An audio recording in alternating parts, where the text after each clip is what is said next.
Vous êtes à l'antenne du 96.9, la radio alternative. Nous émettons directement des studios de CJMD à Lévis. Mon nom est Jean Cazot. Vous êtes les bienvenus à cette émission très particulière. Les faits maudits.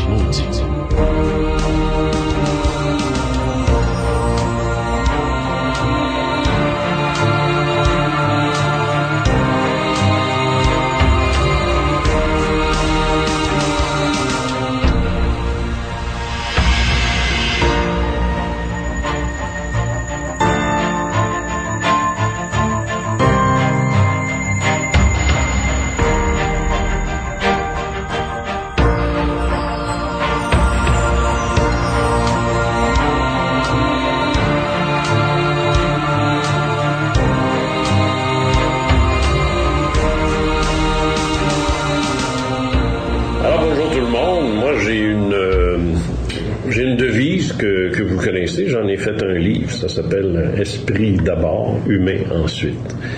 Ça veut dire quoi? Ça veut dire que on n'est pas un corps doté d'une petite loupiote, une âme qui peut s'éteindre à chaque fois qu'on se touche de façon impudique. On est un esprit complet, à part entière, éternel et immortel. Et ce simple fait-là, pour moi, a des conséquences que je pourrais qualifier de métaphysiques.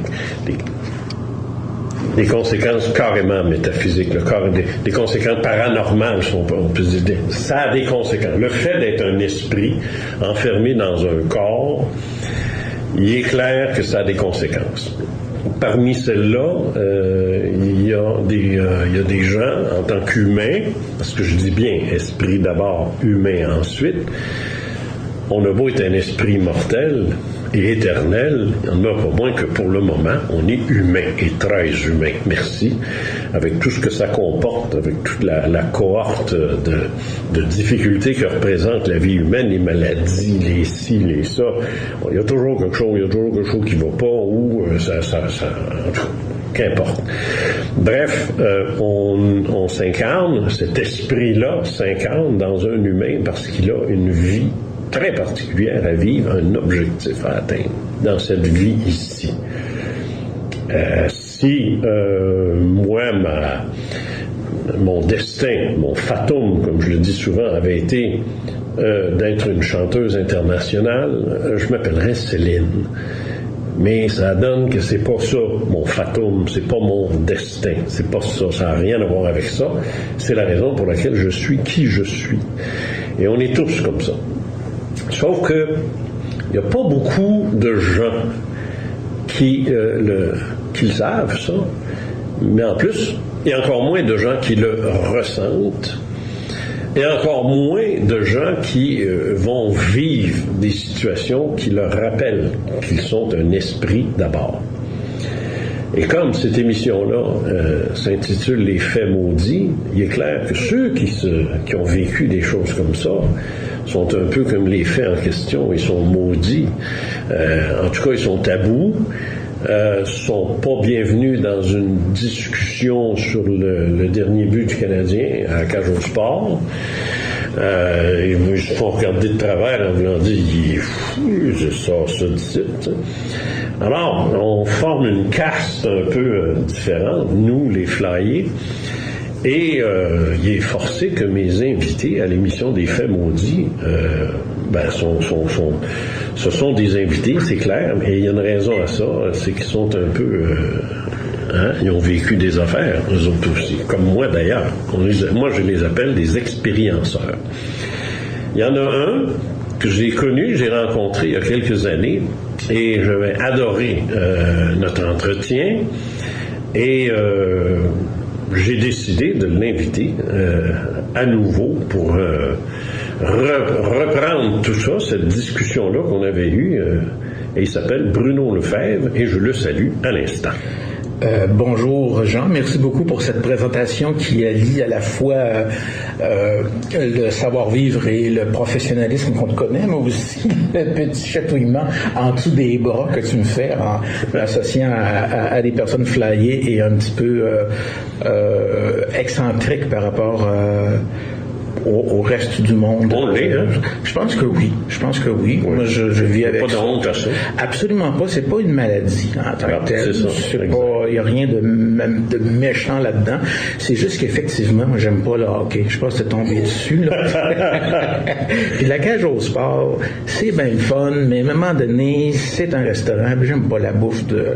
c'est le cholestérol, hein? Notamment, oui. Bon, voilà. Bruno, quel âge as-tu? Moi, j'ai 53 ans, presque et demi aujourd'hui. Tu sors d'où, toi, là? Je suis né à Montréal, t'es élevé à Montréal, sur le plateau Mont-Royal, à l'époque où il y avait encore des enfants. Pas un gars du plateau dans mon émission? Oui, monsieur. Je suis fier l'avoir su. Ouais, mais au moins, je peux me dédouaner facilement parce que j'ai habité le plateau jusqu'à l'âge de 8 ans, à peu près. 8 t'as pas eu le temps d'être snob? Non, pas du tout. On est déménagé à Longueuil. Ben là, je tombe dans... Avec la coupe Longueuil? Oui, non, mais elle n'existait pas encore. Les cheveux longs étaient à la mode, mais j'ai pas vécu ce phénomène-là. J'ai plutôt vécu lorsqu'on a déménagé à Québec avec mes parents. Okay. Puis là, je me considère comme un gars de Québec, même si je suis retourné étudier à Montréal pour faire un DEC et puis un truc universitaire à Montréal. Mais je me considère plus comme un gars de Québec maintenant. Tu t'exprimes très bien. Tu es un de ceux qui a vraisemblablement, quand on s'est rencontrés la première fois, après une espèce de formation quelconque dans le milieu de la communication ou peut-être même des médias. Est-ce que tu peux élaborer là-dessus? J'ai fait mon DEC en communication, en fait sciences humaines, section communication à Limoilou à l'époque. Et puis, par le plus grand hasard, la radio m'a choisi. Moi, je voulais faire du cinéma. Le cinéma m'a envoyé promener assez rapidement et la radio m'a choisi, ce qui fait que pendant une dizaine d'années j'ai été bénévole et professionnel au micro de CKIA FM, le 88,3. C'est quoi? CKIA FM, c'est Radio CKIA, oui. Radio Basse-Ville, qui est la meilleure radio communautaire à Québec, et j'ai pas de difficulté à le dire. C'est JMD, la meilleure à Lévis d'abord. C'est ça j'allais dire, c'était la meilleure de Lévis. Alors c'est ça, alors je me suis déniaisé le verbomoteur à cette occasion-là. J'ai eu des moments de bonheur intense à faire de la radio. Absolument. Oh, oui. Au début, je m'écoutais parler un peu, par exemple. On le fait tous. Ça passe. Oui, on le fait tous. Des fois, ça passe pas. C'est ça. Moi, j'ai toujours dit que c'est l'invité qui faisait l'émission de radio, puis que la radio, c'était de la personnalité. C'est un fait. Tu projettes de la personnalité. C'est un fait. Là, les gens embarquent ou embarquent pas, mais c'est le secret du micro. D'ailleurs, un bon animateur, un bon intervieweur, c'est facile. Il faut qu'il écoute. Ouais. C'est juste sur sa job. Qu'il écoute, de sorte qu'il ne repose pas 4 fois la même question. Voilà. Ça dépend de l'invité. C'est un politicien, peut-être que des fois, ça c'est autre chose. Oui, c'est ça. Ça c'est autre chose. Ouais. Alors toi, Bruno, tu as... je te tutoie. Oui. Je te tutoie. Moi, je pense que je vais faire ça pas mal presque avec tous mes invités, parce que moi, je suis l'animateur de radio le plus tutoyeur de toute ma génération. Je tutoyais tout le monde. Des fois, mes patrons, ils étaient épouvantables. Ils venaient me le dire. Ils disaient, t'as pas tutoyé ce gars-là? Je dis oui.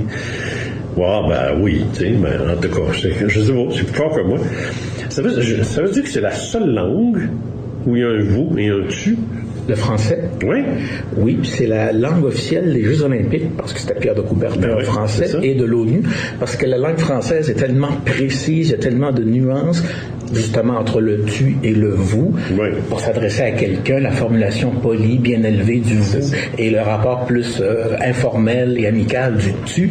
Ça, c'est des petits détails de la langue française qui sont extraordinaires et qui fait qu'on est dans la précision. Mais ça, maintenant, le vous m'énerve. Oui. Je sais pas, j'ai toujours eu de la misère avec ça, ça n'a pas de bon sens. Je tutoie tout le monde ici dans le building où on est. Moi, je vis ici, là, il y a des gens de tous les âges, et dans l'ascenseur, moi, c'est tu montes tu descends, tu montes. Il y en a qui me regardent en me disant, est-ce qu'il me connaît, tu sais? Mais là, je sais pas, moi, je suis pas capable. En tout cas. Tu vois, moi, c'est le contraire, tu vois. OK.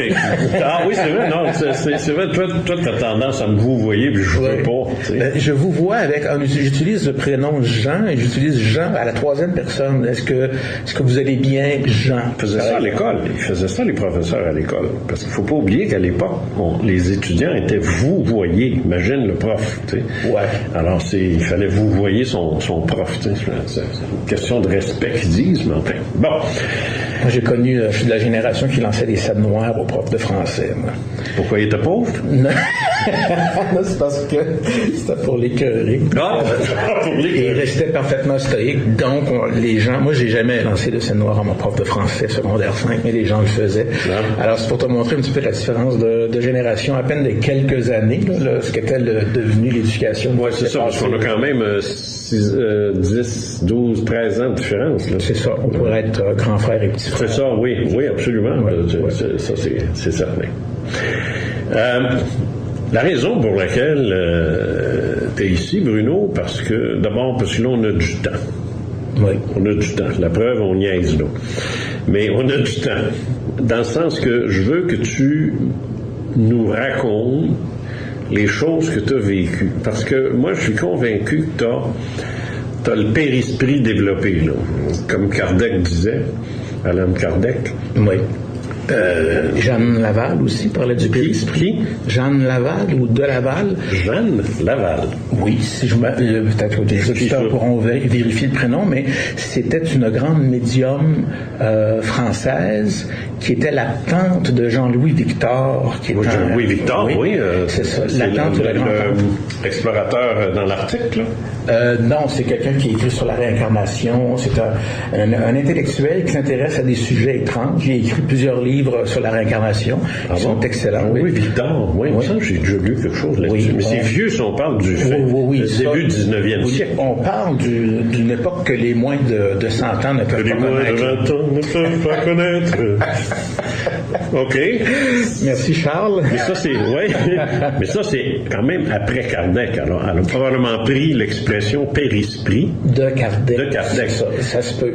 Parce que Kardec expliquait la façon suivante. Il dit, quand tu prends une orange, tu vois la pelure de l'orange, tu as cette espèce de petite peau blanche là, qui recouvre le fruit et le fruit lui-même. Donc, il y a trois choses dans une orange. Moi, j'aurais pas vu ça comme ça, mais c'est vrai. C'est sur le plan strictement scientifique, là, il y a deux enveloppes sur le fruit, et la petite enveloppe blanche dont on parle, là, qui est tiraillée, là, on dirait de la corde, là. Puis qui est pleine de vitamines, c'est l'élément le plus ça un peu, puis l'écorce là aussi là, parce que tu as l'écorce, mais tu as la sous-écorce aussi. C'est ça qui est plein de vitamines. Ah, OK. T'sais. Mais l'affaire blanc, c'est comme un filet. C'est comme, c'est comme de la corde. Là, oui. Ah, mon Dieu, est-ce que c'est pas extraordinaire? C'est mon cellulaire. Finalement, un invité qui se manifeste justement là d'où on l'avait. Jamais, quand tu es en onde, laisser ton cellulaire ouvert. D'ailleurs, ça, c'est, de ma part, c'est criminel, ça, de faire ça. Je suis très content que ça t'arrive à toi, parce que tu oui, fermer le mien. C'est ça. Bon, voilà. Alors, maintenant, c'est un beau son, hein? Oui, c'est ça. Là, j'ai de la niaiseux. Donc, c'est cette peau-là qui est cette peau-là, parce que c'est comme une peau. Kardec disait, ça, c'est le périsperme d'un fruit. C'est le vrai nom, ça. C'est le périsperme. Et Kardec expliquait que nous, on a l'équivalent, la même chose. C'est-à-dire qu'on a le corps physique, il y a l'esprit, mais entre les deux, il y a le périsprit. Cette espèce de périsperme, si on veut dire, une espèce de peau psychique, une espèce d'organe psychique, que nous, on a tous ça. On l'a tous ça. Mais il y en a qui l'ont développé fort et d'autres non. C'est comme la bédaine, finalement. Parce que là, on ne voit pas à la radio, mais je suis muni d'une magnifique bédaine, très chaleureuse pour les dimanches matins, mesdames. C'est une invitation ou une affirmation? C'est une affirmation invitative. Invitative, bon. Et moi, le périsprit, je disais, plus il est développé, plus ça favorise la capacité de l'individu à communiquer avec l'invisible. Alors, moi, j'ai l'impression que tu as un périsprit proportionnel à la bédaine. C'est-à-dire en expansion. En expansion, et tu as cette capacité de capter des choses où tu l'avais, tu l'as moins, peu importe, mais tu as vécu quand même des choses intéressantes alors que tu étais conscient. Ouais. Je fais la nuance parce que moi, je suis plus le gars des vols de nuit. Ce qu'on appelle des rêves extralucides, des rêves où tu sors de ton corps. C'est le voyage astral, c'est ça, le fameux voyage astral conscient. Un mot que je déteste, là, parce qu'il était trop galvaudé. Mais bref, c'est ça. Moi, je suis plus là. Et j'ai vécu des choses étonnantes, et j'en parle dans mon livre Métamorphose, là, à l'Institut de métaphysique appliquée, puis ainsi de suite. Mais toi, tu as vécu des choses conscientes, le jour, tu sais, normal, un peu comme tu es là à l'heure actuelle, et tu as vécu ces choses-là. Et moi, ça m'intéresse. Parce que dans mon bouquin là, que je viens de faire Révélations spectaculaires sur les faits maudits, ou les faits maudits, je traite des rencontres spectrales. Et pour moi, une rencontre spectrale, c'est quelque chose que toi tu vis, mais que si d'autres devaient entrer dans la pièce où tu es, eux ne verraient rien, ne verraient pas ça. Et ça, trop longtemps, je dis bien, ça a été perçu comme un problème. Ouais. Une maladie, une hallucination même, tu sais. Bon. Et moi, j'ai fait des grosses recherches là-dessus, et c'est pour ça que moi, j'appelle ça révélation spectaculaire. Là. Et alors, toi, t'es un peu l'incarnation de ce dont je parle dans ce bouquin-là. Et là, je pense que c'est le temps de commencer à nous raconter tout ça. Ouais. Je vais commencer par commenter. Puis sens-toi à l'aise, hein, de oui, faire il n'y a pas de problème. Je suis là pour ça. Ouais, non, je sais, mais ça fait rien. J'ai pas de problème, j'ai aucune pudeur là-dessus. OK. Sauf en privé. En public, il n'y a pas de problème. Je peux venir en parler à la radio. En privé, c'est avec des amis. Je me fais, mon meilleur ami me ferme le clapet dès que je m'ouvre la trace là-dessus. Même chose pour moi. Oui. Même chose pour moi. J'ai fait des conférences devant 600 personnes, des shows à télévision, à la radio, partout. Mes meilleurs amis, dès que je commence, il y en a une qui se lève, qui s'en va à la cuisine, là, puis là, elle dit à l'autre, « Ah, j'aime ces histoires de bonhomme. » Ils n'aiment pas ça. C'est ça, parce que nos amitiés ne sont pas basées sur les expériences intimes, en guillemets, qu'on vit avec sur cette plage-là de réalité. C'est normal, si les gens ne sont pas familiers avec ça. Ils ne sont pas à l'aise avec ça. Alors, j'insiste pas. Mais j'en parle plus. C'est ça. Alors, si tu veux, je vais commenter ton truc sur le périsprit. Je vais commencer par le dépersonnaliser.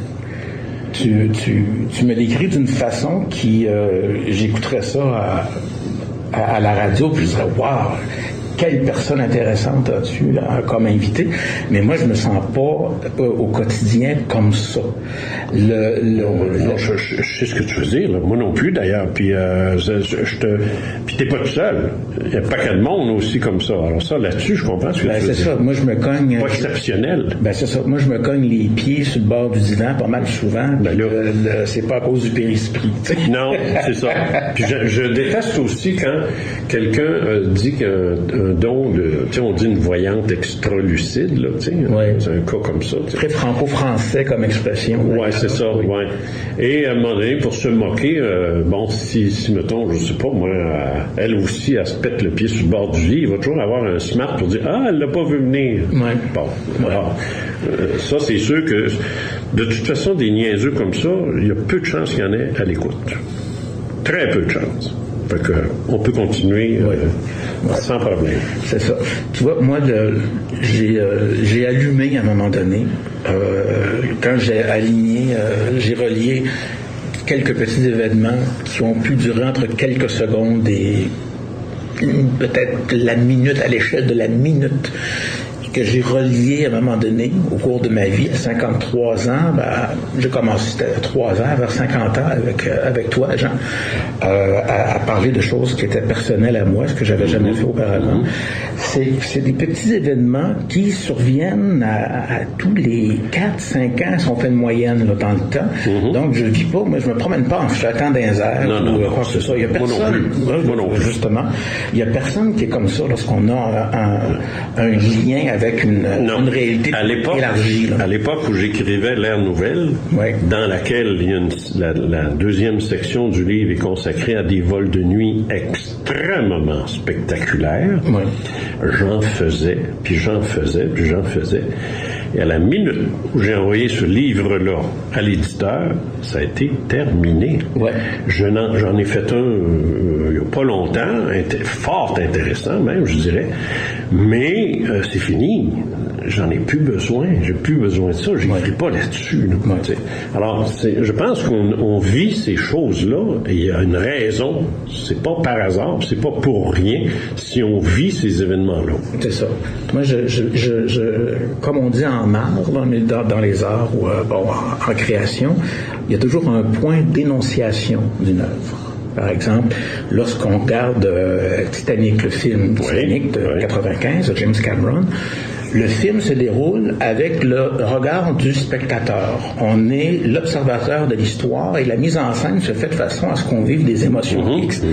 Mais au moment où est-ce que le couple de Leonardo DiCaprio et Kate Winslet ont commis l'acte, tu comprends-tu? Le point d'énonciation change pendant une seconde et là on voit le Titanic tout petit sur l'eau et là c'est Dieu qui regarde, c'est l'œil moralisateur qui regarde le Titanic, ce petit objet à ses yeux, puis que là, qui décide que là, ils vont aller pogner un iceberg par beau temps, puis que là, ça va être la caution morale qui va survenir. Penses-tu?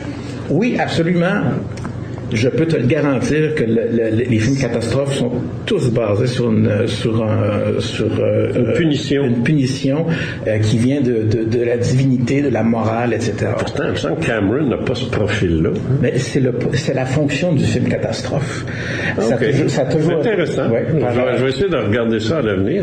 Mais toi, tu as tourné, tu as fait des films aussi. Oui, mais pas des films qu'on a vus au cinéma. C'est plus de la vidéo d'art, de la vidéo expérimentale. Ça fait rien. Non, ça fait rien. Qu'il y a eu de l'output ou pas, tu l'as fait quand même. C'est ça. J'ai eu un excellent output parce qu'à un moment donné, contre toute attente, mes vidéos se sont mises à faire des festivals partout dans le monde.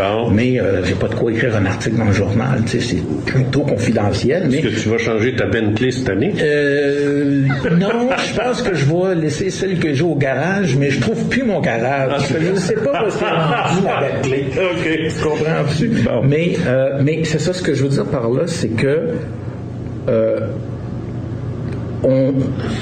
moi, c'est important pour moi de le dire, Jean. Je fais une distinction entre moi, l'ego, la personnalité, le paquet de viande et de bacon dans mon corps, l'humain, et non pas son rapport avec l'invisible ou l'intelligence supérieure comme tu l'as défini, l'esprit d'abord. C'est que oui, c'est l'esprit d'abord, humain ensuite, mais dans le sens où est-ce que l'expérience, c'est une expérience qui est partagée.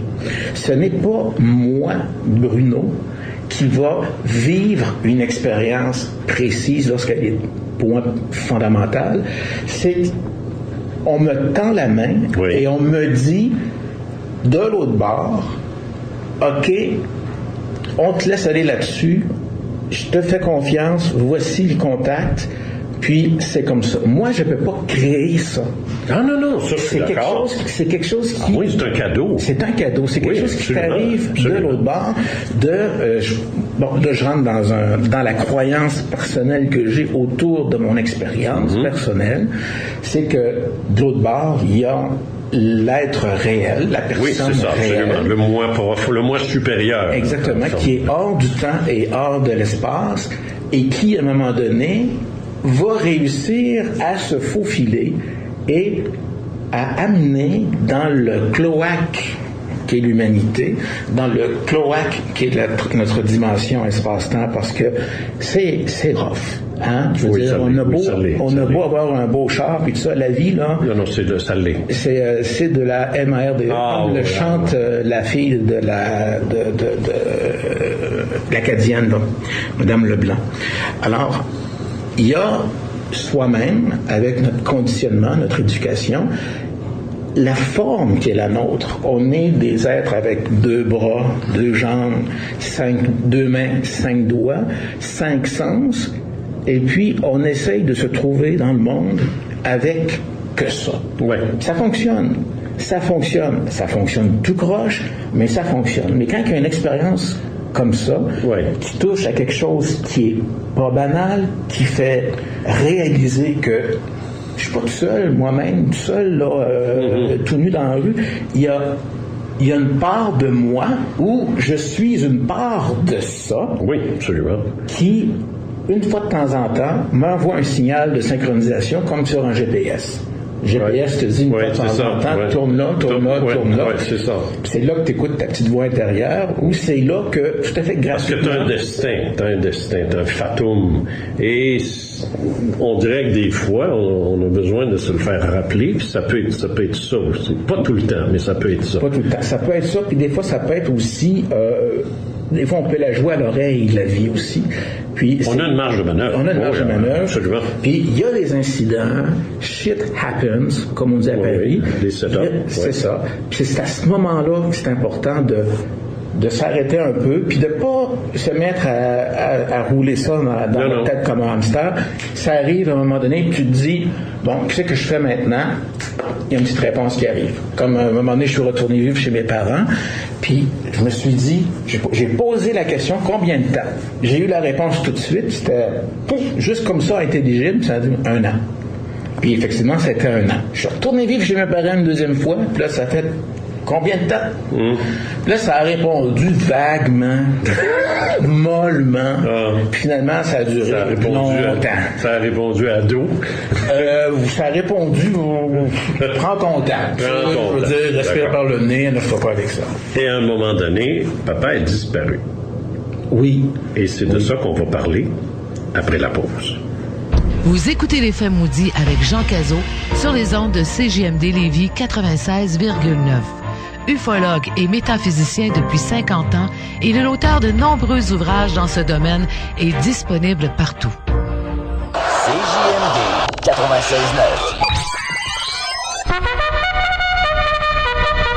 Willy Matin avec William Boivin. Un Maurice Richard, un Jean Béliveau, un Mario Lemieux, un Patrick Roy pour les pauvres. Je ne sais pas si Bill Foley nous a écouté la semaine dernière, mais il a suivi notre conseil de nommer sa franchise et son équipe les Golden Knights de Las Vegas. Ben oui, absolument. J'ai vu, évidemment, j'ai assisté à cette parade de bougons collective. Là. Les gens qui disaient, ils ont copié sur le Titan d'Acadie Batters. Come on, penses-tu vraiment que Bill Foley s'en crisse pas du Titan d'Acadie Batters? Là, c'est quoi? C'est une équipe de la Ligue. C'est une équipe de la Ligue nationale à Vegas. C'est on the top of the world. Il n'y a pas... tu sais, Bill Foley n'a pas fait Google Images Gladiateur. Willy Matin, le seul fan des Browns de Cleveland qui prétend connaître le sport. Du lundi au jeudi, dès 7h30 le matin. Un véhicule neuf, c'est pas pour tout le monde et encore moins pour tous les budgets. Automobile Desjardins du 20 315 boulevard Henri Bourassa le sait et se spécialise dans la vente de voitures d'occasion de qualité. Chez Automobile Desjardins, vous trouverez un véhicule récent qui répond à votre budget, mais aussi à vos besoins. Problème de crédit, ne vous en faites pas. Notre service de financement dispose de la souplesse qui vous convient. Composez le 1-855-886-1028 pour joindre notre équipe ou visiter notre page Facebook. Automobile Desjardins du 20 315 Henri Bourassa à Charlebourg ou visitez le www.autodesjardins.com. T'as le goût d'une belle histoire et d'un bon film avec tout ce qui vient avec? Eh bien, le Cinéma Lido sur la Rive-Sud t'offre une expérience incomparable pour vrai. Avec une salle de projection certifiée première, 30 000 watts de son, le confort des sièges et de l'espace. Le Cinéma Lido, la place pour voir un film 44 du président Kennedy au Promenade Lévis ou visiter le site internet www.ciné-détente.ca. Tes amis te trouvent trash, t'aimes le rap, t'es un punk, t'aimes chanter du karaoké, t'es pas très conventionnel. On dit que t'es haut en couleur ou juste dark. Ta mère trouve que tu rentres pas mal trop tard. Eh bien ça veut dire que t'es fait pour l'Antibar Spectacle. Pour une soirée pas comme les autres, ça se passe à l'Anti. Une magnifique terrasse pour l'été et une salle idéale pour présenter ton band préféré. Surveillez la programmation de nos prochains spectacles sur Facebook. L'Antibar Spectacle, 251 rue Dorchester, à Québec. On t'attend, mon chum. Ça se passe à l'Anti. La grande famille CGMD 96.9. Politique correct.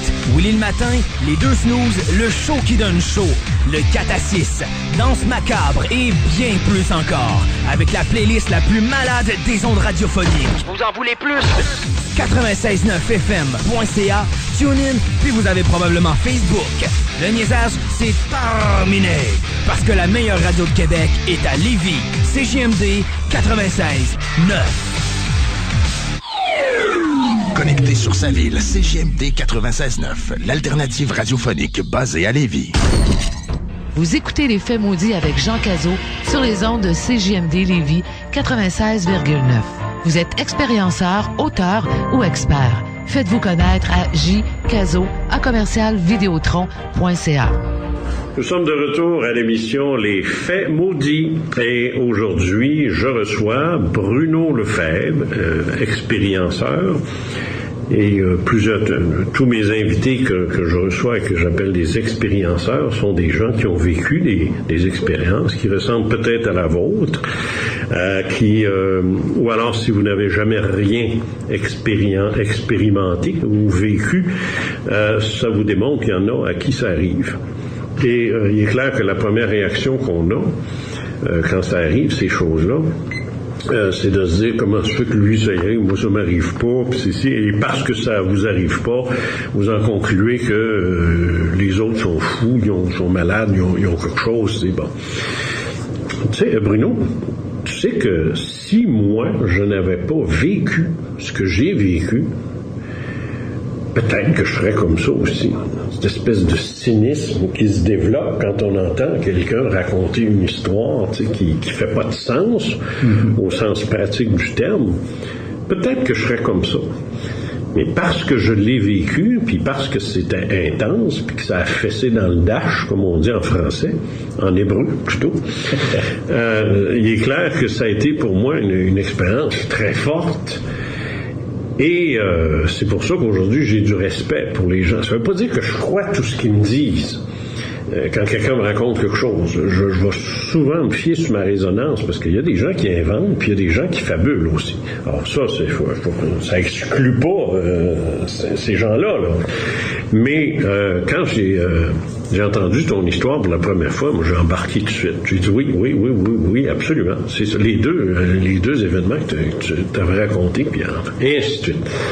Alors toi, à un moment donné, on était rendu là, ton père est décédé. Oui. Et ça s'est passé d'une curieuse façon. L'après, disons, c'est passé un peu d'une façon pas très régulière. C'est ça, mon père est décédé en 1996. Et... T'avais quel âge, là? J'essaie de... 96, moi j'avais... Je venais d'avoir 33 à peu près. Ouais, c'est ça. C'est ça, un bon 33. Moi j'avais 46. Ouais, c'est ça, j'avais 46, donc, OK, c'est ça. Dans cette zone-là. Il est décédé en juillet. Et je l'ai vu la dernière fois, la veille de son décès. Il était à l'hôpital, bien sûr. Et puis là, il était dans un coma. Et ça, je ne sais pas si on avait eu le temps d'en parler lorsqu'on en avait discuté en entrevue auparavant. Ça n'a pas d'importance, on ne l'entendra jamais, alors. Simon, ouais. Alors, ce dernier jour-là, c'était au CHUL à l'époque, et avant qu'ils construisent la nouvelle section qui est plus près du boulevard Laurier, donc de la chambre de mon père, je voyais le centre d'achat Place Laurier en face. Ben oui, absolument. Et soudainement, j'étais comme un peu dans la lune. Et puis, il s'est produit quelque chose, je pense que c'est mon père, ou peu importe les états d'esprit dans lesquels on peut être au moment d'un deuil ou au moment de la mort d'un proche, là, de façon visuelle, mais pas visible par les yeux. Oui, spectrale. Spectrale, dans la compréhension, j'appelle ça l'intelligibilité. Là. C'est ça, je m'excuse de sortir le mot qui est juste suivant dans le dictionnaire, qui suit anticonstitutionnellement, comme étant le mot le plus long. Donc, l'intelligibilité de la chose, c'est-à-dire de comprendre ce qui est transmis par un objet. Par exemple, n'importe quel langage, n'importe quelle langue écrite, c'est une série de petits barbeaux, finalement, puis on y accorde une signification qui est intelligible pour tout le monde. C'est une idée, c'est un concept, c'est très fort. La poésie peut vous chavirer, l'aspect dramatique d'un récit écrit juste avec des petits barbeaux peut vous transporter, vous ouvrir l'esprit, la philosophie, la science-fiction, peu importe. C'est ce que je veux dire par ce qui est intelligible au travers de la forme. Même si la forme comme telle veut rien dire, le message, elle est porteur d'un message qui peut être très intense. Le papier et l'encre d'un livre ne veulent rien dire en soi, mais c'est l'organisation en signe de ces petits barbeaux-là qui rend des concepts intelligibles parce qu'on a le même référent au niveau du code, c'est-à-dire la langue, l'alphabet, la syntaxe et tout ça. Bon. Alors, ce que je veux dire par là, c'est que c'était pas par les yeux que je recevais l'information, mais par une espèce de sensation, de vision, mais qui n'était pas par les yeux. Donc, c'était... Je comprends très bien. Je comprends. Mais tu voyais quelque chose. Oui, alors, c'est ça. Pour les auditeurs, vous pouvez aller vous chercher un cachet d'aspirine. Mais c'est ça, je regardais dehors, et puis tout à coup, je me suis comme retrouvé comme dans ces images qu'on voit des avions qui traversent les nuages, là. C'était comme un tunnel. Et dans cette espèce d'effet tunnel-là, je recevais de l'information intelligible, mais je ne pouvais pas dire c'était quoi. Puis j'ai compris, pendant que ça se déroulait, que c'était la suite des choses.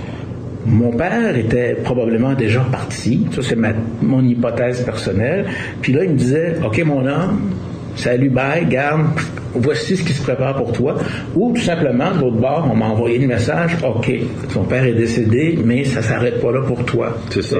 C'est un ou l'autre, ou un troisième élément que je comprends pas, puis qu'on peut pas comprendre, puis c'est probablement ça aussi. Bon. C'est ça. Et je ne rejette pas l'hypothèse psychiatrique non plus. Alors, ça me disait, voilà ce qui va arriver. Ça sentait, ça goûtait, ça me donnait l'air du temps, de choses que j'avais pas encore vécues. Je ne pouvais pas les rattacher à quelque chose que j'avais vécu, mais ça me disait, ça s'en vient, ça va être ça. Il y avait plusieurs affaires. Plusieurs éléments. Oui. Plusieurs éléments, parce que si on... Ça, je veux dire, c'est entre toi et moi, là. Mais si on se remet dans l'état d'esprit qu'on était il y a 10 ans, il y a 15 ans, il y a 20 ans, le monde est dans un autre ère du temps. Oui. Puis nous aussi, on n'a pas l'âge, ni la maturité, ni un lot d'expérience qu'on a fait entre-temps. Ce qui fait que, avec le temps, j'ai fini par dire que, ouais, à 20 ans, là, j'étais con. Okay. Pour la plupart des gens aussi, ils vont dire, il est encore con. Mais là, je suis plus con, je suis juste niaiseux. Mais c'est ça que je veux dire. Fait que je sentais un petit peu, je touchais à la température de l'eau, de ce qui allait arriver. Bon. Le lendemain, mon père décède avec toute la douleur. Tu l'aimais beaucoup? Oui. Je dois dire que avec mes parents, la communication était plutôt sommaire et coupée. C'était pas les grandes émotions, les grandes complicités. Non, je comprends très bien. C'était une affection qui était dans le silence. Je pense que tout le monde comprend ça. on n'était pas une famille comme dans les vues de Walt Disney, les vues, tu comprends? Puis c'était comme ça. Alors, mon père est décédé, si je me souviens bien, c'était un jeudi, et les obsèques avaient lieu le mercredi suivant. Le dimanche soir, entre 23h et minuit, je suis assis dans le salon avec ma mère. Je suis en train de regarder Star Trek The Next Generation. Et tout est fini, là. Les obsèques, c'était non, elles n'ont pas encore eu lieu. On est entre les deux, là. OK, je comprends très bien. Les faire-part sont envoyés, le gâteau de noces est prêt, le band est engagé pour le mercredi matin à l'église de Bois-Châtel. Le band, oui. Oui, d'accord. Puis je te parle pas du curé qui t'a fait une espèce de discours. Si j'avais une tarte à la crème des mains, j'aurais foiré d'en face. Sur le bord de la tombe, il était là, il s'accote la main sur la pierre tombale familiale, puis il dit Dieu, il tutoyait Dieu, tu sais, Dieu, puis, tu sais, le gars, regarde, il voyait bien que moi, d'être une gang qui a appelé l'église depuis 1968, là, tu sais. Ouais. Fait que, puis, il me connaissait pas, puis il connaissait pas mon père. C'était comme, c'est ça. Mon père il y a des opinions bien arrêtées sur ça. C'est ça. C'est qu'il voulait être, comme on dit si bien, n'est-ce pas, un prêtre à gogo, hein. C'est ça. Moi, j'aurais voulu, en tout cas, tu comprends ce que je veux dire. Mais le mercredi soir, tout le monde écoute Star Trek The Next Generation sur CBS, WCAX, Channel 3 Burlington. OK, pour être plus précis. Ça aurait pu être celui de Vermont, mais non. Burlington sur Vermont. C'est oui, non, mais je te testais. Bon, parfait. Le test, voilà. Ultime. Test ultime. Alors, soudainement, tout aussi soudainement que ça surgit dans notre conversation, Jean, dans le milieu de la place, dans le salon, il y a une lumière incandescente, lumineuse, large, qui apparaît, mais que je vois pas avec les yeux. Le même principe qu'on disait tout à l'heure. C'était intelligible. C'était rayonnant. C'était d'une beauté extraordinaire. Excuse-moi, mais ta mère, pendant ce temps-là, elle lisait le journal. Elle lit son journal. Elle ne voit rien. Elle a l'impression que tu continues d'écouter la télé, toi. Oui, puis moi, je suis assis, puis... c'est entre la télé et toi, ça. Oui, c'est dans le milieu du salon. Est-ce que ça va jusqu'à t'empêcher de voir l'image qu'il y a à la télé? Non, parce que c'était pas là avec... Il n'y a pas de densité. Il n'y a pas de densité que je percevais dans l'intelligibilité de la chose. Donc, par un sens qui n'est pas dans nos 5 sens ou nos 6 sens, c'était quelque chose qui était tellement fort que ça dépassait la frontière de ça. C'est pas un problème de vision non plus, parce que c'était porteur d'une très forte émotion. Il y avait une émotion, puis il y avait un sens, et ça exprimait quelque chose. Ça, c'est quelque chose sur lequel je voudrais insister, et je t'arrête volontairement pour ça. Mais lorsque on vit une expérience quelconque, moi, comme chercheur puis enquêteur, ce que j'essaie toujours de savoir, est-ce qu'il y a une émotion qui accompagnait ça? Est-ce que ça a généré quelque chose? Et si on me dit non, je suis toujours un peu surpris. Mais si on me dit oui, c'est là que je me dis l'intelligibilité, comme tu le dis, c'est porteur de quelque chose, ces phénomènes-là, quand ça arrive. Jean Morissette disait, les vrais témoins changent, vivent quelque chose. Tu sais. Puis il a parfaitement raison là-dessus. Dans le sens que, moi, j'ai déjà vu des choses banales, que je pense qu'elles étaient banales, mais il y avait quelque chose de pas normal dans ça, mais trop banal pour en parler, là. Oui. Mais en dedans, c'est comme si j'avais l'apparition, une apparition majestueuse, là. Puis pourtant, c'était banal, mais ce que je ressentais, alors c'est de ça que tu parles, toi. Oui. C'était beau. Oui. Puis ça réchauffait, c'était réconfortant. C'est ça.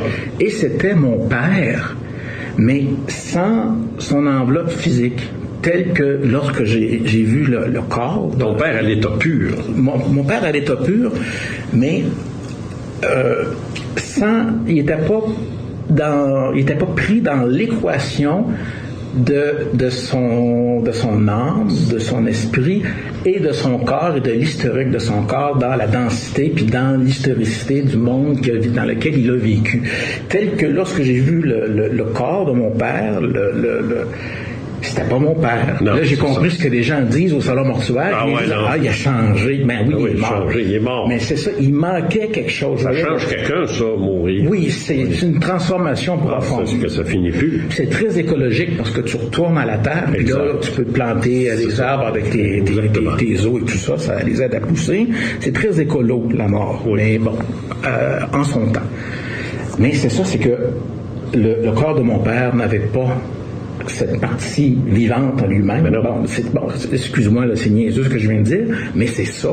Tel que dans le salon, il y avait mon père, sans son corps. Est-ce que j'irais jusqu'à dire que tu as reconnu sa vibration, son essence, sa fréquence? Exactement. C'est ça. Exactement. Tu savais que c'était manifestation-là. C'était Papa. C'est ça.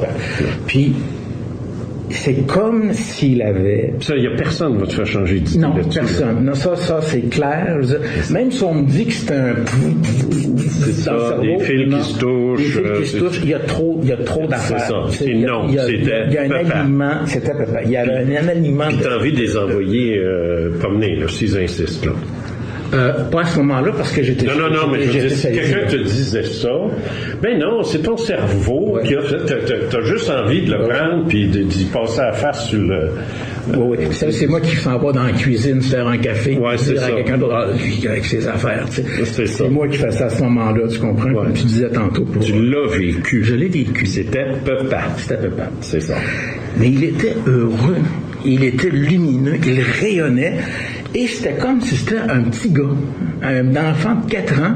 Puis ce que je ressentais, là, dans ce qui était intelligible, c'est comme s'il venait me tirer dessus comme ça sur mon linge, puis il disait « Hey, je suis bien, c'est beau, j'ai du fun. » que c'est le fun. Ouais. Là, ça a fait « c'est extraordinaire. » Là, à partir de là, puis là, évidemment, le temps que ça se fasse, ça se compte en secondes. Tu comprends? Non, c'est rapide. Ça se compte, c'est très rapide. C'est disparu. Puis moi qui pensais, qui redoutais, moi qui a une peur bleue de me mettre à brailler parce que c'est des émotions difficiles. J'ai pu pleurer la mort de mon père. Au funérailles, j'ai pas pleuré. Moi, j'étais sûr que j'allais être totalement écrasé. Tu venais d'avoir le plus bel, écoute. C'est ça. Il y avait le plus beau départ. C'est ça. Tu pouvais pas demander. C'est ça. Il y avait une petite boîte en avant, là, parce qu'il avait demandé l'incinération. Il y avait une petite boîte en avant, puis il y avait le curé qui faisait la petite cloche. C'est ça. Puis là, c'est fini. C'est déjà tout fini. C'était fini. Ouais, c'est fini. C'était le deuil parfait, parce que c'est un deuil avec du sens. Mais tu sais qu'il y a des gens qui vont vivre... Si on exclut la lumière, il y a des gens, à un moment donné, qui vont nous raconter ça, ou qui vont raconter ça, puis les gens écoutent distraitement, parce que pour eux autres, le closure, la fin, c'est au funérailles. Mais il y a des gens qui vont vivre ça intensément, intérieurement, comme je te dis, sans effet, puis je ne dis pas en me moquant, mais sans effets spéciaux. Tu sais, il n'y a rien, là, mais ils ont l'impression que la personne est là, puis qu'elle leur dit « Je suis heureux, c'est magnifique, c'est beau, bye mon garçon, bye ma fille, je m'en vais. » Puis ils ressentent ça. Puis là, ils en parlent, les yeux leur viennent plein d'eau. Mais les gens comprennent pas parce que, non, faut que tu attendes qu'il soit à l'enterrement, puis il faut que tu ailles au funérailles. Mais ces gens-là qui vivent ça, là, ils vont tous te le dire, ça s'est fini là, le deuil. Ça s'est terminé là parce qu'ils ont réalisé que l'être qu'ils aimaient, c'est souvent leur mère, leur père. Je vais te raconter une petite anecdote. J'ai des amis, moi, qui, de longue date, j'ai connu ça, j'avais 9 ans, puis on se parle encore, tu sais. Et moi, chez moi, j'étais pas heureux, ça marchait pas. Alors, j'étais toujours rendu chez eux. Tout le temps. Parce que, il y avait une famille, là, tu sais. Au moins, je savais c'était quoi une famille. Parce que, il y avait, la mère, le père, le frère avec qui je me tenais, puis les 2 petites sœurs, tu sais. Moi, là, ça me comblait entièrement. entièrement. La partie de moi-même qui avait besoin d'une famille, j'allais la chercher là, cette affaire-là. Tu sais. Alors, quand je revenais chez nous puis que je l'avais pas, m'en foutais. Tu sais, je veux dire, moi, j'avais été rempli. Tu sais, j'étais allé faire le plein, finalement. Bref, elle est décédée il y a quelques années de ça. Et René, son fils, m'a demandé de faire le logis ou en chair, tu sais. J'ai dit oui, ok, pas de problème. Alors je me fais un texte et puis je pars là-dessus. Je monte en chair, tu sais, tout le monde est... Et là, je commence à lire mon texte. Puis après, j'ai plus envie de lire mon texte. Puis j'ai juste envie de dire... J'ai dit, c'est incroyable, j'ai entendu René tout à l'heure nommer sa mère par son prénom. Puis j'ai dit ça, là, je l'ai jamais su son prénom, parce que moi, ça a toujours été Madame. Ouais. Là, je donnais le nom, tu sais. Ouais. Je l'appelais tout le temps sur ça. Bonjour, Madame. C'était Madame, tu sais. On va dire Madame Lefebvre, tu sais. C'était Madame, c'était pas Josette Lefebvre. Moi, Josette, j'ai vraiment entendu ça de ma vie. Et je l'ai vue à ce moment-là. Elle était entre le public, pas le public, là, c'est pas un show. Comment tu dirais ça, l'Assemblée? L'Assemblée, ouais, que tout est lié à cause des Grecs, parce que c'est le rituel de l'Église, c'est le même rituel que le rituel de la politique. On avançait en avant devant l'Assemblée, et on faisait le théâtre aussi, le fameux tragédie grecque. C'est là qu'on avait la catharsis grecque, c'est-à-dire la purgation des émotions. Alors, c'est la même idée qui se répercute dans trois directions, mais ça vient de la même source. Mais là, on ne fera pas exprès, on ne veut pas endormir le public avec ça. Non, mais là, j'ai l'Assemblée, les parents, la famille, finalement. Puis, je sais comment c'est fait dans une église. Là, t'as un bout, là, libre. Après ça, t'as le monde où ils vont... autrefois, ils allaient s'agenouiller là pour recevoir la communion. Il y a un nom à ça, là. La patente, là. La petite clôture, là? Ouais, c'est ça. La petite clôture en je sais pas quoi. Et puis, plus haut que ça, t'as la chaire, tu sais. Alors, moi, je suis en haut, là, tu sais. Ouais. Et je vois ça. Et la mère de René, elle est là. Et elle me regarde avec le sourire qu'elle avait chaque fois que j'allais chez eux. Oui. Parce que elle adorait, elle m'aimait pour une chose. Je faisais quelque chose avec son fils. Son fils, qui était une espèce de génie polymathe, un type, il est devenu physicien nucléaire, une espèce de bol. Mais c'est rien que ça qu'il faisait. Ouais. Moi, je me sortais. Moi, j'en ai fait un petit bum pendant 2-3 ans. Je l'ai fait fumer, je l'ai fait manger de la viande, je l'ai amené prendre de la bière et de la pizza 3 heures du matin. Et sa mère m'adorait pour ça.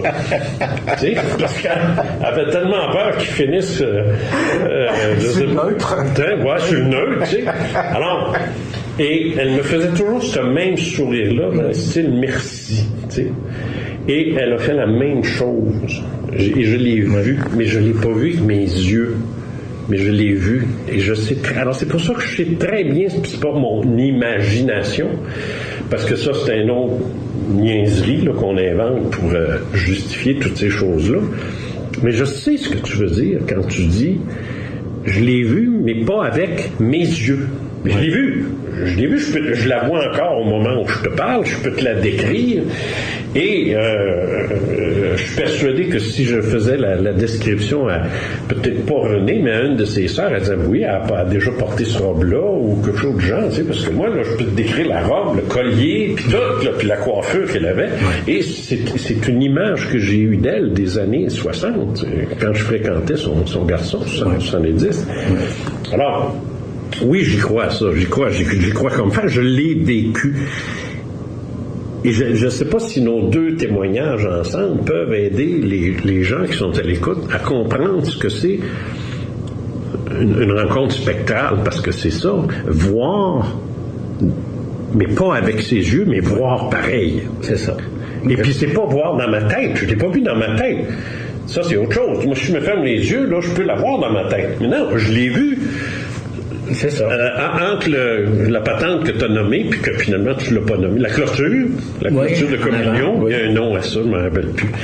La patente, puis l'assemblée où les gens sont assis dans le petit banc de bois, elle était là. Elle était là, drette là. Oui, parce que la localisation de cette présence-là, on la voit dans l'espace, on la localise, on peut quasiment aller mettre la main dessus. Oui. C'est pas comme un flash qu'on a à un moment donné, si nous en arrivons comme on a un flash créatif ou quoi que ce soit. Mais j'étais en état second. J'étais en état second parce que en alpha, à tout le moins, en trans-alpha, comme je l'appelle, parce que même si j'étais debout, conscient, en train de lire un texte, je lisais le texte parce que j'aime pas improviser quand c'est pour 5 minutes. Là. Ouais.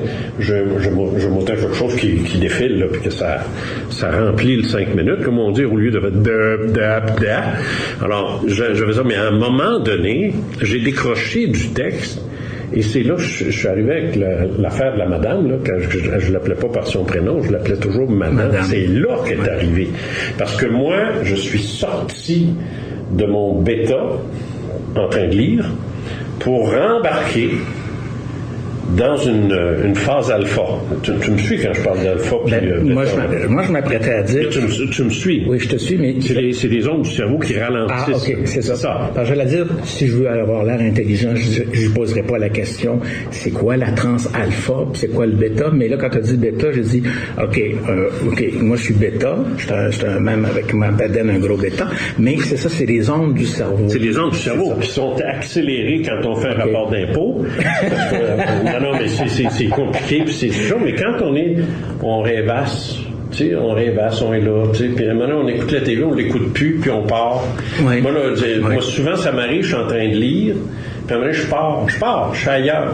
Je suis à la même page pendant 15 minutes, parce que je lis plus. Ouais. Mais je tiens mon livre comme si je le lisais. Ça, c'est l'alpha. Tu pars dans la lune, finalement. Bon, voilà. Dans la lune, être dans la lune, mais tu peux faire ça pendant que tu fais quelque chose. Pendant que tu lis quelque chose, c'est ça que je suis en train de faire. Et là, j'ai grimpé. La vibe a grimpé. La vibration s'est élevée un peu. Et c'est là que je l'ai vue. Ouais. Elle était là depuis le début. Elle a toujours été là. C'était ses funérailles à elle. Elle y assistait. Ouais. Elle a écouté son fils, elle a vu ses 2 filles pleurer, elle a tout vu ça. Elle a assisté à ça avec une empathie incroyable. Quand t'es mort, tu réagis pas de la même façon. Ouais. Et quand moi je suis monté, elle s'est dit, ah tiens, il est là, lui. T'sais? Et là, elle m'a regardé avec son magnifique sourire d'approbation qu'elle faisait à chaque fois et que je ressentais, même si j'étais jeune, je me disais, même cette femme-là, tu sais, puis elle riait des jokes de personne sauf les miennes. OK. Alors, très bon signe, ça. T'es chanceux parce que moi, quand je fais des jokes, habituellement, personne rit. Comme toi, t'avais un public. T'es peut-être pas drôle. T'es pas sérieux. Non. Je suis débusqué. On règle ça après la pause, dans ce cas-là. Vous écoutez Les Faits maudits avec Jean Cazot sur les ondes de CJMD Lévis 96,9. Une très rare émission au Québec consacrée entièrement à l'ufologie, la métaphysique et le paranormal. CJMD 96.9, l'alternative radiophonique. Nous, on fait les choses différemment. C'est votre radio. 50% talk, 50% musical. Talk, rock and hip-hop radio station.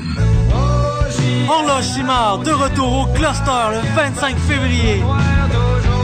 Le Quintet du Saguenay vous propose une poésie pathétique et vulgaire sur une musique passant par le rock, le blues, le country, le funk et le folk.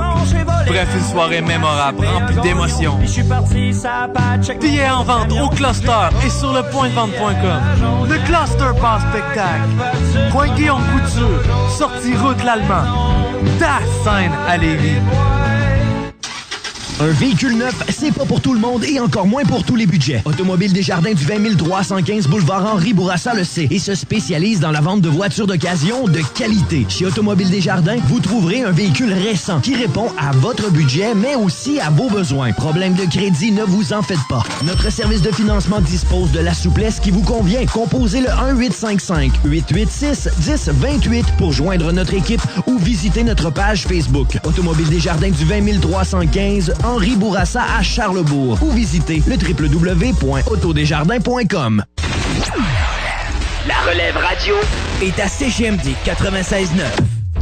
Vous écoutez Les Faits maudits avec Jean Cazot sur les ondes de CGMD Lévis 96,9.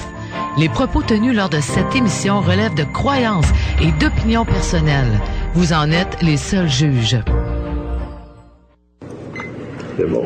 Ça va bien? Ça va très bien. Je suis content. Attends, je vais juste arrêter ça. Une minute.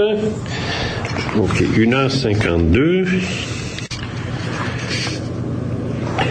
Nous sommes de retour et toujours au fait maudit. Je suis avec Bruno Lefebvre, expérienceur. Ah, c'est donc le fun. J'aime donc ça, parler de ces choses-là de façon intelligente, posée, tranquillement, pas de pression. Moi, je savoure ça. C'est comme de la gastronomie intellectuelle. J'aime ça, moi. Ben, oui, moi j'aime ça aussi, t'en parler aussi, parce que je peux te tutoyer maintenant. Ben, oui, j'apprécie. Mais, tu sais, au fond, ça demeure juste un témoignage, tu comprends? Mais mon témoignage rejoint ton témoignage. Ben oui. Puis ces deux témoignages-là rejoignent des témoignages immémoriaux. Les gens qui disent voir les morts après leur décès. C'est vieux, ça. C'est ancien. Ben c'est ça, toutes les expériences mystiques que les gens peuvent avoir. C'est ça. Et qu'ils ont encapsulées dans une boîte, dans une capsule religieuse. C'est pour ça que la religion, entre autres, une des fonctions du religieux, c'est de prendre ça et d'y donner un sens qui est politique, qui est historique. Parle-moi pas de sa religion. Mais, ça va mal finir. Mais tu vois, tout le monde, moi, je peux pas dire qu'on est juste 3-4 personnes au chalet un soir qui avons... Non. Il y a des gens qui nous écoutent qui ont sûrement eu, ne serait-ce que l'intuition que quelqu'un allait appeler et que la personne appelle, ou l'intuition de savoir clairement qu'il allait arriver ça et que ça survient. Oui. C'est tout dans le même horizon des choses. Tu parles de la religion, moi je vais te parler de la science. Dans Révélations spectaculaires sur les faits maudits, j'ai presque un chapitre là-dessus. Mais ce que j'essaie de faire comprendre aux gens, c'est que s'ils écoutent un scientifique ou un sceptique, ce qui est pire, ils vont réaliser que non, c'est une invention du cerveau. C'est le cerveau qui fabrique tout ça, ces affaires-là. Un peu comme si le cerveau était un scénariste de film, puis qui produit un film. Donc, seul, de même. Par réaction chimique. Ainsi de suite. Et électrique, bien sûr. Aussi, bien sûr. Mais souvent chimique, notamment l'expérience, voyons, les gens qui manquent de mourir et qui ne meurent pas, le EMI. Les expériences de mort imminente. De mort imminente. Voilà, je cherchais. J'ai écrit un chapitre là-dessus. Expérience de mort imminente, out of the body experience, toutes ces choses-là. J'ai compris quelque chose. La science, pas la science, parce que la science, ça n'existe pas. La science, c'est la pensée scientifique, dont ce sont des individus. Et non, on dit, la science dit que non, la science, ça n'existe pas. Les scientifiques disent que non. Bon. Et pas tous d'ailleurs. Mais ce qu'en règle générale, les scientifiques vont dire, la raison pour laquelle ils disent que c'est le cerveau, puis ainsi de suite, et c'est simple. C'est que pour eux, l'esprit, comme moi je le définis, puis comme tu l'as défini tout à l'heure, ça n'existe pas. C'est pas là, ça. Ou si tu parles de l'âme au niveau des religions, c'est la même chose. Ils vont dire non, ça n'existe pas, ça. T'sais. Moi, j'ai ouvert un corps, c'est drôle, je l'ai pas vu. Tu sais, la joke chirurgienne. Et j'ai compris pourquoi. Ça ne peut pas exister. Ils peuvent pas. Tu sais comment ça marche en science? Des équations. On prend une équation à plusieurs éléments, tu sais. A égale B sur D, puis D, puis D, puis F, puis si tu regardes ça sur un tableau, tu comprends rien, là. C'est une équation, ça. Eux autres, ils fonctionnent comme ça. C'est connaître la valeur de X, c'est simple que ça. Et le problème, c'est qu'ils ne peuvent pas mettre dans l'équation le E pour esprit. Ouais. Ils peuvent pas. Même s'ils y croient personnellement, ils ne peuvent pas. Ils n'ont pas le droit de faire ça. Ils peuvent pas. C'est en dehors de leur éthique, d'une part, mais aussi de leur méthodologie. Oui. Ils ne peuvent pas mettre le E. Oui. Moi, je le mets. Eux le mettent pas. Alors, forcément, s'il y a eu manifestation d'une lumière dans ton salon, c'est ton cerveau qui l'a créé parce que tu t'ennuies ton père, puis tu t'imaginais ça, puis ou un reflet, il y en a des pires qui vont se dire que c'est un reflet du soleil dans la fenêtre qui a pogné à la TV, qui t'envoyait ça dans la cornée, et ainsi de suite. Sur la pleine lune, avec une incantation sur une vache qu'on va immoler sur le bord d'un ravin. C'est ça. Oui. Bref, c'est ton cerveau. Et il n'y a pas d'autre explication, puis c'est ça, puis tiens-toi-en à ça. Ben ça, moi, je l'ai compris. Tant que le gars va renier l'existence, scientifiquement parlant, peu importe lui, ses croyances personnelles, mais en tant que scientifique, il va renier de sa bouche, toute discussion s'arrête là. Par contre, j'ai dit à un certain scientifique qui s'était présenté devant moi dans un débat et qui m'avait dit qu'il avait vécu une expérience hors du corps avec des extraterrestres et tout. Bref, un vol de nuit comme moi je l'ai fait, mais il dit ça, c'est mon cerveau qui a tout fabriqué ça, tu sais. Alors il dit, vous dites que c'est votre esprit, moi je dis que c'est mon cerveau. Je dis, vous avez parfaitement raison sur un point, c'est que let's agree to disagree, tu sais, on s'entend qu'on s'entend pas. Ouais. Mais je dis une chose, hein. Vous m'accusez, moi, de dire que c'est un esprit, puis que j'ai pas de preuves. Vous me dites que c'est le cerveau, mais vous n'avez pas plus de preuves que moi. Ouais. Prouvez-le-moi. Prouvez-le-moi. Ben oui, c'est le cerveau qui parle. Non, je dis là, vous m'inventez un truc que le cerveau fait parce qu'il envoie, il pistonne une hormone là qui fait que, mais je regrette là, c'est pas prouvé ça là. Il fait de la scolastique, hein? Il fait des sciences religieuses, mais on n'a pas Dieu entre les mains pour non, c'est la théologie là. Ouais, c'est ça. Il fait de la théologie mais je veux pas passer pour quelqu'un qui est anti-scientifique ou quoi que ce soit. Moi non plus, mais la science, une chose à sa place. Ben c'est ça, c'est comme tu l'as dit, c'est important de le répéter. La science est un truc qui a des contraintes très précises d'objectivité qui, lorsqu'on les suit, fait en sorte qu'on est rendu là où on est rendu dans la connaissance et dans la technologie. Le micro avec lequel on travaille actuellement, le studio qui émet tout ça dans une petite boîte en quelque part, puis Internet, c'est le fruit du travail de scientifiques. C'est ça. Sans eux, on serait encore au tam-tam. Alors, je suis pas en train de renier puis piler sa science, je fais juste dire, garde ta place. C'est tout. T'es pas rendu là. Oui. La science n'est pas rendue là. Parce qu'ils peuvent pas encore mettre l'élément E avec l'équation du X. Ils peuvent pas. Ils vont trouver le X, ils vont trouver la variable X, mais la variable E n'est pas encore calculable dans une équation. Parce qu'elle est indécelable. On peut pas la mesurer, exactement. On peut pas la peser, puis on peut pas la mettre dans un bécher, la faire chauffer. Exactement. On ne peut rien faire avec ça. On peut pas la voir, ni la photographier, ni rien. Bon, ben alors, ça n'existe pas. Non, ça existe. T'es pas rendu là. T'as pas ce qu'il faut. Ta technologie, je l'insulte pas. Je parle pas de son intelligence. Ta technologie est pas rendue là. T'es capable de capter bien des affaires nanométriques, mais pas ça, c'est tout. Dans 1000 ans, peut-être, dans 500 ans, peut-être dans 20 ans. Puis peut-être jamais non plus. Oui, peut-être jamais. On le sait pas. On le sait pas encore parce qu'on n'est pas rendu à voir comment que les deux... Mais nous, on le vit.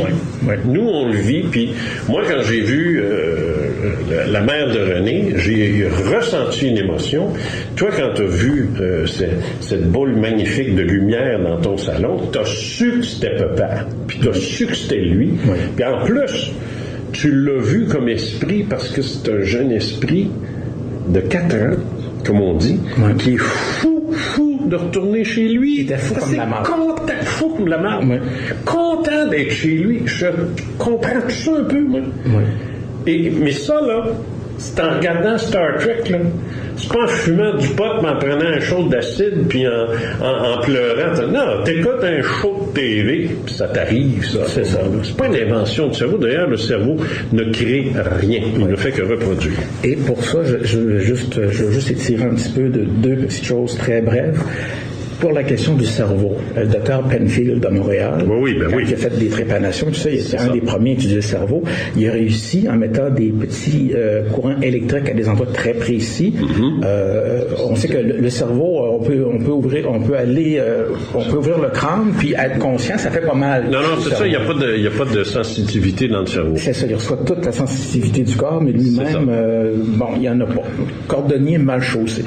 Alors, il y avait un petit courant électrique ici, puis là, c'était une minute du patrimoine, par Robert Guisculier, on se souvient. Et là, la madame a dit « Ah, ça sent les toasts. » Voilà le cerveau. Puis voilà toute la question. La madame perçoit une odeur de toast brûlé. Mais elle est dans une salle d'opération dans laquelle il n'y a pas de grille-pain, ni de pain, ni d'odeur de toast. Non, c'est sûr. Fait que c'est là l'affaire. On est capable d'aller chercher des choses via le cerveau. On peut synthétiquement, si je me permets l'expression, expérimentalement, de faire vivre ça, mais c'est juste une répétition. C'est comment fonctionne la machine. C'est comme Michael Persinger à l'Université Laurentienne. Même chose. C'est la même chose. Persinger, c'est la même chose. Il met son petit casque de moto 1965 vintage avec des pics électriques dessus. Et là, il est capable de faire revivre à des gens des expériences de mort imminente ou des cas de paralysie du sommeil. Attention, là, des expériences très partielles. Très partielles, mais dans lequel on est capable de voir le fonctionnement du cerveau. Alors, est-ce que c'est parce que le cerveau produit l'expérience ou parce que le cerveau réagit de cette façon-là face à une expérience? C'est ça. C'est la cause et l'effet. C'est ça. Qui est le cheval puis la charrue. Exactement. Et moi, j'ai toujours dit, le cerveau n'est la cause de rien. Il répond à tous les effets. Mais il démontre tous les effets. Alors, je veux dire, moi, quand on me dit, on va même nous dire à un moment donné, l'amour, c'est chimique. L'amour, ce n'est qu'une question de réaction chimique. Alors, ça veut donc dire à ce moment-là que si l'amour est une question de réaction chimique, alors tu sais, c'est comme le savant nous dit, l'homme de science nous dit, l'amour c'est chimique. Je crois pas à ça. Je crois pas à ça. C'est le même principe que la peur, qui va déclencher l'adrénaline, qui va me faire courir. Pourquoi j'ai peur? Parce que je vois un chien enragé qui s'en vient sur moi. C'est le chien qui me fait déclencher l'adrénaline. C'est pas l'adrénaline qui me fait avoir peur. Comprends-tu? C'est le chien. Alors, le cerveau réagit. Il agit pas, il réagit à un stimulus extérieur. Exactement. Alors, moi, moi, tous les expériences de Penfield puis de machin, le Persinger, ça m'a jamais impressionné. On digresse encore. Je sais pas, on fait ça à chaque fois qu'on est ensemble. Alors donc, digressons ou continuons, mais toi, tu avais une histoire. Je viens de parler de chien. Je sais que tu m'as... Non, mais c'est vrai, je viens de parler d'un chien. Et toi, je pense, tu m'as dit ça, j'ai quelque chose là-dessus que tu voulais... Oui, c'est plutôt anecdotique et c'est encore... Mais ça fait rien, c'est pour donner une idée. Écoute, c'est encore dans la durée, là, c'est une perception au niveau de la seconde. OK. À l'époque, j'avais peut-être 18 ans. Puis, j'habitais à Neuchâtel, sur ce qui est aujourd'hui la rue Pertuis, mais qui était la rue des Meuniers à l'époque. C'était pas développé en arrière. Et mes amis et moi, on s'en allait braiter sur le bord de la rivière. C'est une période que je me remémore avec affection. Descendre dans le bois, puis aller sur le bord de la rivière. Il y avait des sentiers qui sont là depuis toujours, tu sais. Maintenant, ça a été massacré. J'ai essayé d'y retourner, puis j'ai pas retrouvé mon chemin, puis j'étais perdu, puis j'avais l'air particulièrement intelligent. Bon. À ce moment-là, il y avait un bout juste avant d'arriver à la lisière des arbres qui était comme rendu une petite dompe. Ils venaient de domper des affaires à cet endroit-là. Puis là, on devait passer par là depuis quelque temps parce qu'il y avait un marché directement sur le sentier. Et puis tout à coup, je ressens une espèce de sensation mouillée, d'humidité, tu sais, comme quand tu es dans un rêve, puis que c'est pas très, très haut dans la vibration, puis c'est comme gluant. C'est ça, OK. Mais t'es conscient, là. Je suis conscient. Je marche avec mes amis, puis là, c'était où? C'était très exactement là que c'était. C'était comme un petit dôme, si tu veux, qui était dans l'intelligibilité. Un dôme émotionnel. C'était, il y avait quelque chose. C'est localisé, ça. C'était localisé. Bon, c'est correct, tu sais, je viens de péter dans le cerveau, tu sais, c'est le cerveau, puis là, bon, on continue, on s'en va sur le bord de la rivière, puis on s'amuse, puis bon, on marche, on placote, tu sais, bon, toutes ces choses-là. On revient par le même chemin. OK. Puis là, moi, j'avais...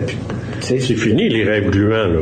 Ben, c'est ça, c'est le bord de la rivière, c'était beau, ça va bien, puis bon, puis moi, les rêves gluants, j'en fais des fois quand je... Non, mais je veux dire, ce que tu avais vécu, là, c'était fini, ça avait passé, ça. C'était oublié. OK. On passe à la même place, c'est encore là. Oh.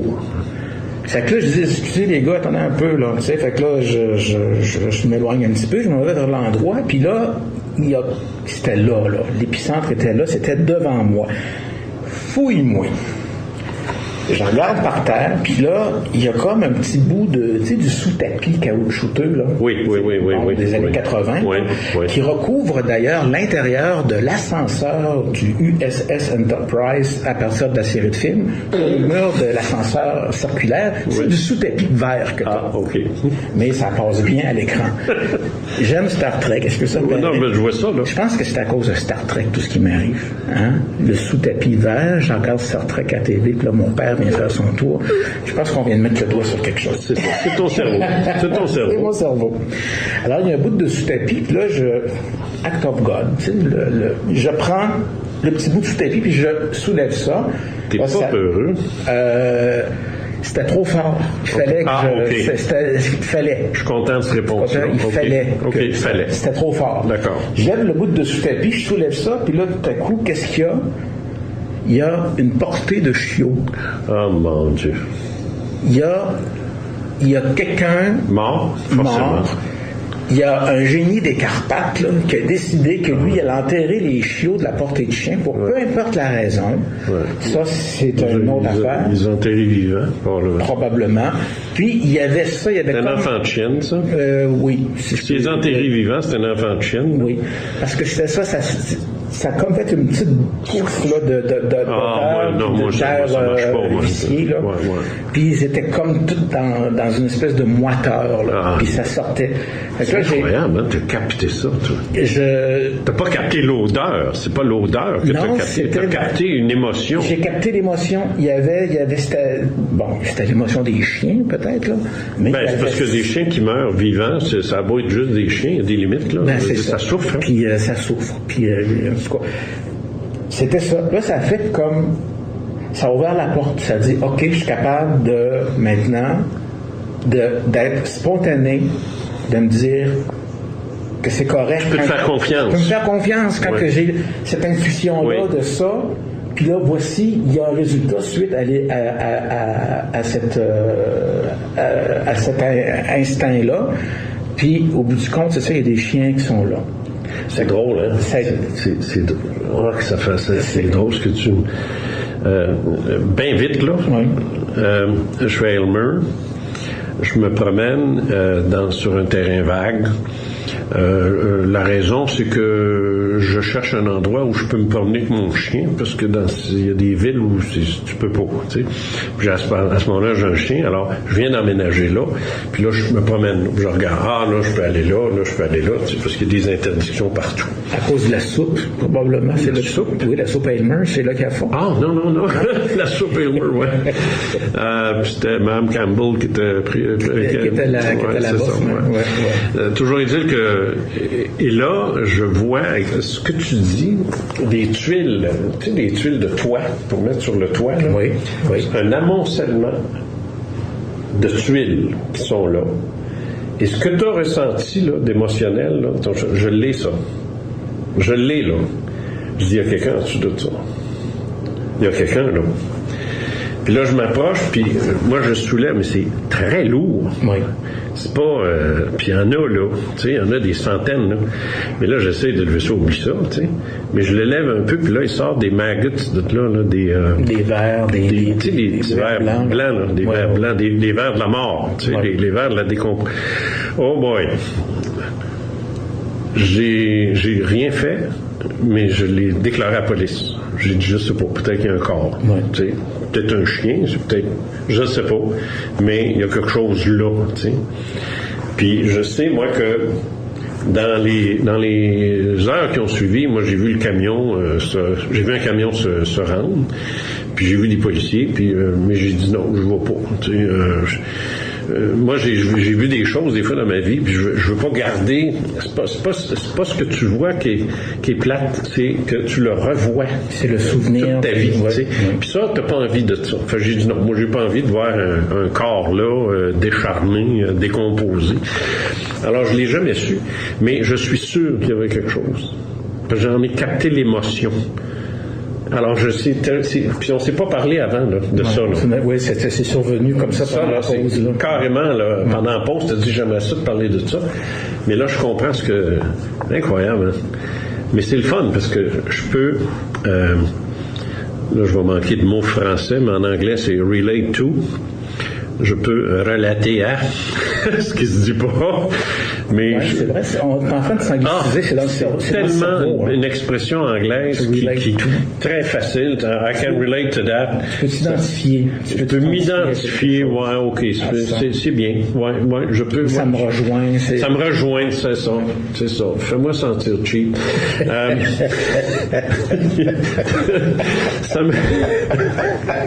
C'était si facile de trouver ça. Non, mais regarde, les joies de la radio. Les joies de la radio, ouais, c'est ça. Et la spontanéité du colon qui se rappelle plus comment dire ça. Ah ben, colon et demi, hein. Non, je cherchais moi avec, j'ai pas la bonne traduction non plus, là. Non, mais c'est vrai que c'est pas la bonne, je m'en sors avec ça. C'est vrai que c'est pas la traduction littérale, mais ça fait rien. I can relate to that. Ça me rejoint, je suis capable, je m'identifie à ça. Très bien. Puis attends, puis je suis content parce que là, on sort le concept de l'intelligibilité que j'aime bien, du phénomène qui est porteur d'une émotion qu'on capte, au point que toi, tu es capable d'identifier ton père dans cette manifestation-là, et puis en plus, l'état dans lequel il est sur le plan spirituel, c'est-à-dire qu'il est, comme tu l'as dit, il est un enfant de 4 ans, qui est fou, il est content, à mort, c'est le cas de le dire. Tu sais. Puis mon père n'a jamais vieilli, bien sûr, il a vieilli, il est mort à 72 ans, mais dans sa tête, puis dans ses actions, ça a toujours été, tu sais, le bon mononcle. C'est ça. Tu sais, pas le mononcle qui fait des farces plates, là, mais tu sais, le bon mononcle, puis qui fait des blagues, puis qui est toujours de bonne humeur, puis surtout lorsqu'il allait au golf, il a passé sa retraite au golf, évidemment, ça fait qu'il s'est gardé heureux. Il a trouvé la façon de se garder heureux, puis il n'est jamais sombré dans ce que j'appelle le monsieur qui est alourdi, puis on en connaît, on a même des amis à mon âge qui sont rendus des messieurs. Tu décris mon propre père. Moi, ça n'a pas été du tout le même échange. On va aller de l'avant après la pause qui vient. On va aller de l'avant avec une autre expérience que tu as vécue. Celle-là, elle est spectrale, c'est un temps riche. Et elle est, moi je la trouve fascinante. Moi j'aurais aimé ça vivre ça. J'aurais aimé ça vivre ça. Alors que tu es à l'hôpital, tu viens de subir une opération banale quand même. Et c'est au réveil que ça se passe.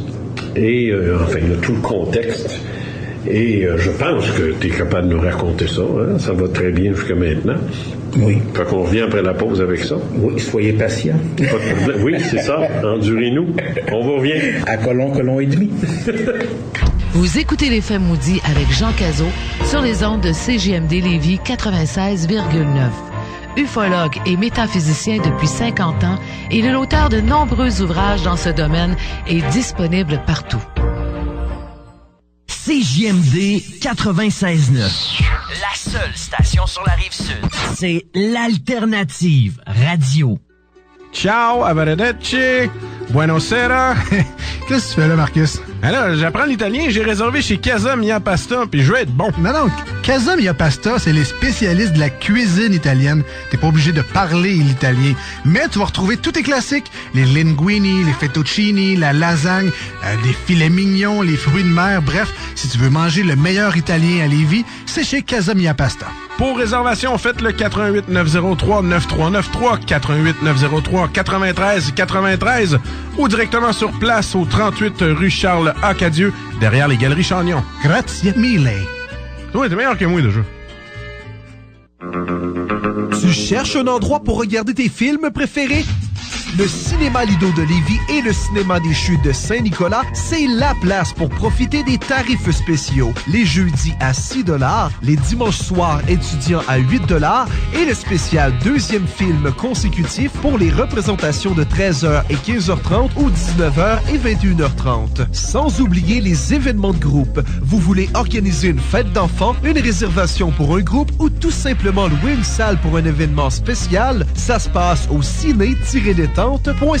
Le Cinéma Lido de Lévis et le Cinéma des Chutes de Saint-Nicolas. Pour réserver vos billets en ligne, la boutique en ligne ou pour devenir membre, rendez-vous au www.ciné-détente.ca. Vous voulez vendre votre propriété? hervépouliotte.com. hervépouliotte.com. Faites affaire avec un courtier immobilier professionnel et disponible pour vous. Je vous offre gratuitement une opinion de la valeur marchande de votre propriété et vous propose une mise en marché personnalisée avec un service clé en main. Ne perdez pas votre temps et enlevez-vous du stress. Contactez-moi dès maintenant, hervépouliotte.com. hervépouliotte.com ou composez le 88 254 2911. 88 254 2911. CJMD 96.9, l'alternative radiophonique basée à Lévis. Mais t'abonnes pas? Facile, écoute-nous sur l'application TuneIn ou bien sur notre site web au 969fm.ca dans la section en direct. Puis en plus de ça, tu peux même écouter ou réécouter tes émissions préférées dans la section podcast. T'en veux du CJMD? En v'là. Tu aimerais contacter l'équipe pour annoncer à la radio? Rendez-vous sur notre site internet 969fm.ca. CJMD 96.9, l'alternative radiophonique, disponible partout, même quand ça... 96.9 FM. CJMD, l'alternative radio. Vous écoutez Les Faits maudits avec Jean Cazot sur les ondes de CJMD Lévis 96,9. Vous êtes expérienceur, auteur ou expert. Faites-vous connaître à jcazot@commercialvideotron.ca. On est de retour pour la dernière section de l'émission, les faits maudits, oui, c'est bon ça.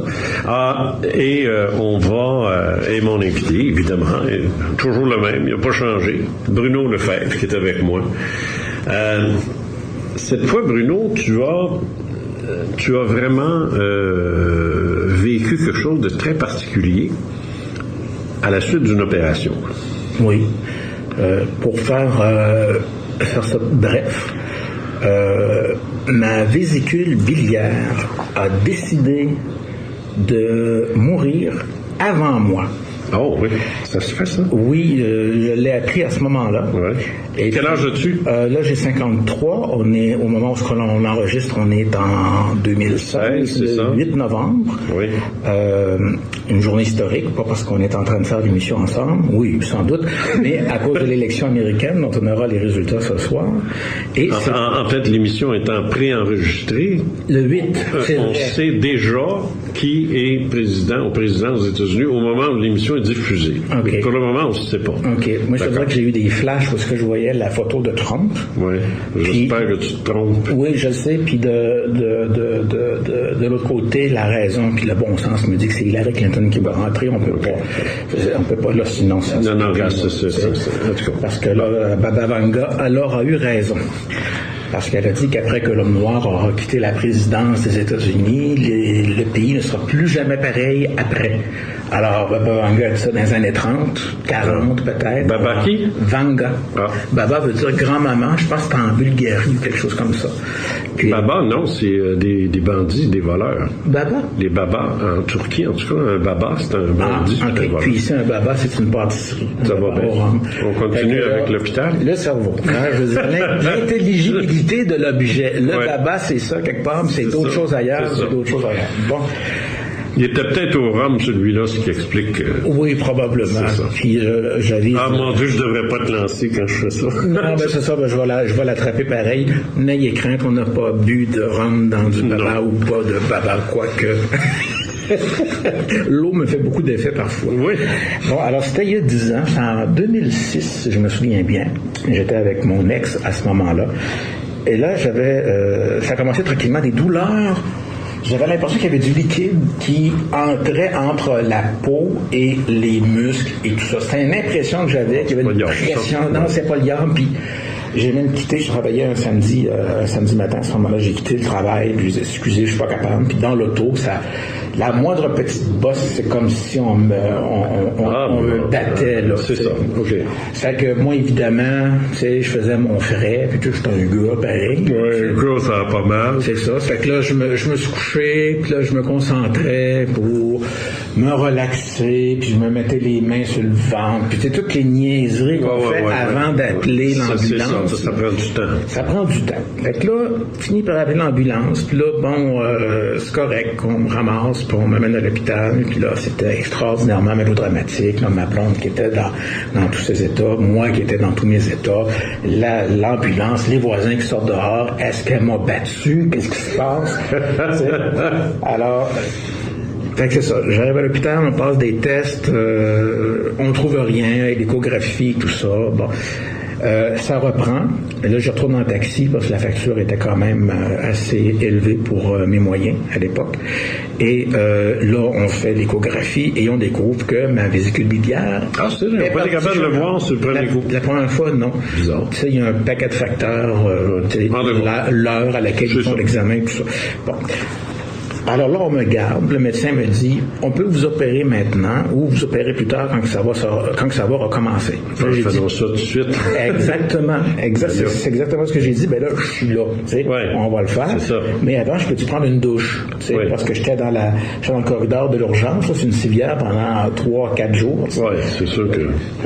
Alors, on m'opère. Il se passe rien durant l'opération. Je dors au gaz. Donc, c'est anesthésie complète. Oui, anesthésie générale. Complète. C'est ça. Anesthésie complète. Ouais, j'ai eu ça une fois, moi. Oui, OK. Et un gros dodo. Un gros dodo, un power dodo. Oui. Tu pars, puis on est... Il se passe une... J'ai supposé compter jusqu'à 100, je me suis rendu à 4, moi. Ça tu pars entre 3 et 7 à peu près. Tu es supposé de t'évanouir bien comme il faut. Alors là, l'opération se fait. Là, salle de réveil. Là, je me rends compte que je me réveille tranquillement. Là, oui, ça a l'air d'être le soir, c'est tranquille. Ça va. Là, on me ramène dans une chambre. Est-ce qu'il y a eu ouverture du thorax? Non, ils ont fait une parascopie. Ça consiste à rentrer une aiguille ou un truc par le nombril avec une caméra puis des... D'accord. Ma question, en fait, je la pose pour savoir, est-ce qu'au réveil... théoriquement, il y a une très forte douleur et qu'on doit te mettre sur les antidouleurs. Non, mais il y avait des calmants, il y avait tout ça. Donc, oui, j'étais sur le Démérol, j'étais sur une autre affaire aussi. Bref, j'étais gelé ben raide. Mais attention. C'est pas hallucinatoire. Je sais pas. Non. Non, je me suis informé, j'ai pas le choix. Bon. Alors, je me fie entièrement à toi. Ça peut. J'ai été là-dessus aussi. Ouais. Ça rend comique un peu. Là, je veux dire, pas comique, mais tu as l'esprit un peu plus léger. Mais je veux dire, mais t'hallucines pas là-dessus. Il n'y a rien d'hallucinogène dans cette médication-là. C'est le fun de le savoir. Tu vois, je savais pas parce que je je peux le dire, ben oui, j'étais sous le Demerol, puis probablement un autre truc aussi. Peut-être que l'autre truc était propice aux hallucinations. Pas vraiment, c'est très rare. C'est rare. Okay. Parce que même la morphine n'est pas propice à ça. Tout ce qui est antidouleur puis calmant, la médication, l'héroïne peut causer ça, l'acide lysergique aussi. Il y a certaines médications, mais très rares, qui peuvent induire des hallucinations. Parce que ça, c'est pas que l'effet secondaire, ça là. Les hallucinations, c'est pas drôle. Ouais. Alors, il y a très, très peu de médications qui va provoquer des hallucinations. Et encore là, l'hallucination, il faut s'entendre. Une hallucination, tu peux voir ta main doubler de volume, c'est une hallucination. Ouais. Tu peux voir des couleurs bizarres, un peu comme le LSD, là, tu vois des d'ailleurs la mode des couleurs un peu pétées, là. Le psychédélisme. Le psychédélique, oui, c'est ça. Ça vient de là. Les couleurs psychédéliques, ça vient du LSD, tu sais. Mais tu peux avoir des images aussi de bizarres, tu sais, à un moment donné. C'est très, très difficile d'avoir une hallucination dite organisée. Oui. Voilà. Comprends-tu ce que je veux dire? Oui. Une hallucination, ça va être un pet de cerveau. Tu peux avoir les schizophrènes ou delirium tremens qui vont aller très loin dans leur maladie, vont peut-être voir des formes serpentées sur les murs, comme des grosses araignées ou des choses du genre. Puis à un moment donné, ils regardent ça, puis là, c'est parce qu'ils sont dans une phase très, très, mais une hallucination organisée où tu vois quelqu'un qui rentre dans ta chambre et qui se met à jaser avec toi ou parle ou qui vit ou qui fait quelque chose, là, je regrette, là, ça, là, c'est rare. Il y a un alignement d'éléments qui sont pas aléatoires. C'est ça, c'est pas aléatoire. Les uns les autres. Oui, c'est ça. Qui donne du sens. Oui. On fait un film avec Russell Crowe qui vit ça, un mathématicien très atteint par sa schizophrénie et qui, sans aucune médication, là, il voyait des gens lui parler. Carrément, lui parler, et il chassait de la classe. C'était toute une histoire. Ils ont fait un film avec ça. Oui, avec le gars qui est sur de schizophrénie. Beautiful Mind. Beautiful Mind. C'est ça. OK. Bon. Alors, toi, t'es sur le Demerol, on se calme, il n'y a rien. C'est ça. Je suis dans la chambre d'hôpital. Je t'explique la situation. C'est une chambre où il y a 3 lits. OK. Moi, je suis sur le lit qui est plus près de la fenêtre. OK. Je suis juste devant la porte de la petite salle de bain de la chambre d'hôpital. Ça va. À côté de la porte, un peu de billets avec moi qui est vis-à-vis la personne qui est à côté de moi dans un lit que je ne vois pas parce que le rideau est tiré. C'est ça. Donc, on est 3 personnes. La dame en face de moi, de billets avec moi, se plaint. Elle dit, je vais mourir, mais on voit qu'elle est sur médication. Tu l'entends. Je l'entends. Tu la vois pas. Je la vois. Ah. C'est celle à côté de moi sur la gauche que je vois pas à cause du rideau qui est tiré. Alors... Vous êtes tous les 3 dans la salle de réveil. Dans la chambre d'hôpital. Après la salle de réveil, on m'a emmené dans cette chambre d'hôpital. Alors eux sont peut-être pas sont peut-être pas en réveil. Là, ils sont déjà dans leur chambre assignés à l'hôpital de l'Enfant Jésus, pour ceux qui la connaissent à Québec. Alors, il s'est passé 2 événements. Le plus important des 2 est le suivant. J'ai aucune idée de qui est la dame à côté de moi à ce moment-là. En arrière du rideau. En arrière du rideau. Tu sais pas c'est qui. Je sais pas c'est qui, mais c'est une madame parce que à un moment donné, les gens qui connaissent un peu la photographie puis le cinéma ou qui s'intéressent à ça vont reconnaître ça tout de suite. Il y a un 5K qui s'allume au-dessus de moi. Un 5000 watts, un spot de 5000 watts. Ah, OK. Une grosse lumière. Une grosse lumière, mais qui ne me fait pas mal aux yeux. OK, on s'entend que c'est spectral, là. C'est spectral, mais ça éclaire exactement, ça fait les mêmes ombrages. Ah, ouais. Exactement, comme s'il y en avait allumé un 5000 watts au-dessus de mon champ de vision. On s'entend que dans ta vraie chambre, au plafond, il n'y a rien de ça. Il n'y a pas un spot de 5000 watts de cinéma. Il n'y a même pas une ampoule, là. Exactement. Bon. Un 5000 watts, pour te donner une idée. Ça, c'est fort. Tu installes ça dehors, devant une fenêtre, là, la nuit, tu allumes ça, puis tu as l'impression que tu as un rayon de soleil qui rentre dans la maison. OK. Puis ça te fait la base d'un éclairage. C'est ça. C'est ça, un 5000 watts. T'en as des plus forts, etc., etc. Mais c'est ça. Puis là, j'ai pas trop de réaction, je fais « Ah ». Puis là, j'ai l'impression de commencer à flotter. OK. Comme une ballon corporelle. Puis moi, je vois ça, je dis « Ah, wow, c'est le fun ». Puis là, je réalise que je suis en train de mourir. Ah, OK. Oui, là, parce que c'est le même processus. C'est ça. Là, j'étais bien. Là, je dis « Bon, hey, c'est le fun, c'est cool. Bon, ben ça y est. C'est fini. Bye bye le désir, tu sais. » Puis, pas plus énervé que ça. Pas plus énervé que ça. C'est probablement pour ça que tu l'as vécu, parce que si tu t'étais énervé dans les toutes premières secondes de ta sortie, tu serais revenu. Moi, je pense que oui, parce que les... Là, on capote, on panique, puis là, ça marche pas, on revient. Mais là, il y avait du bien-être. C'était bien. C'est ça. Bon. J'étais bien. Voilà.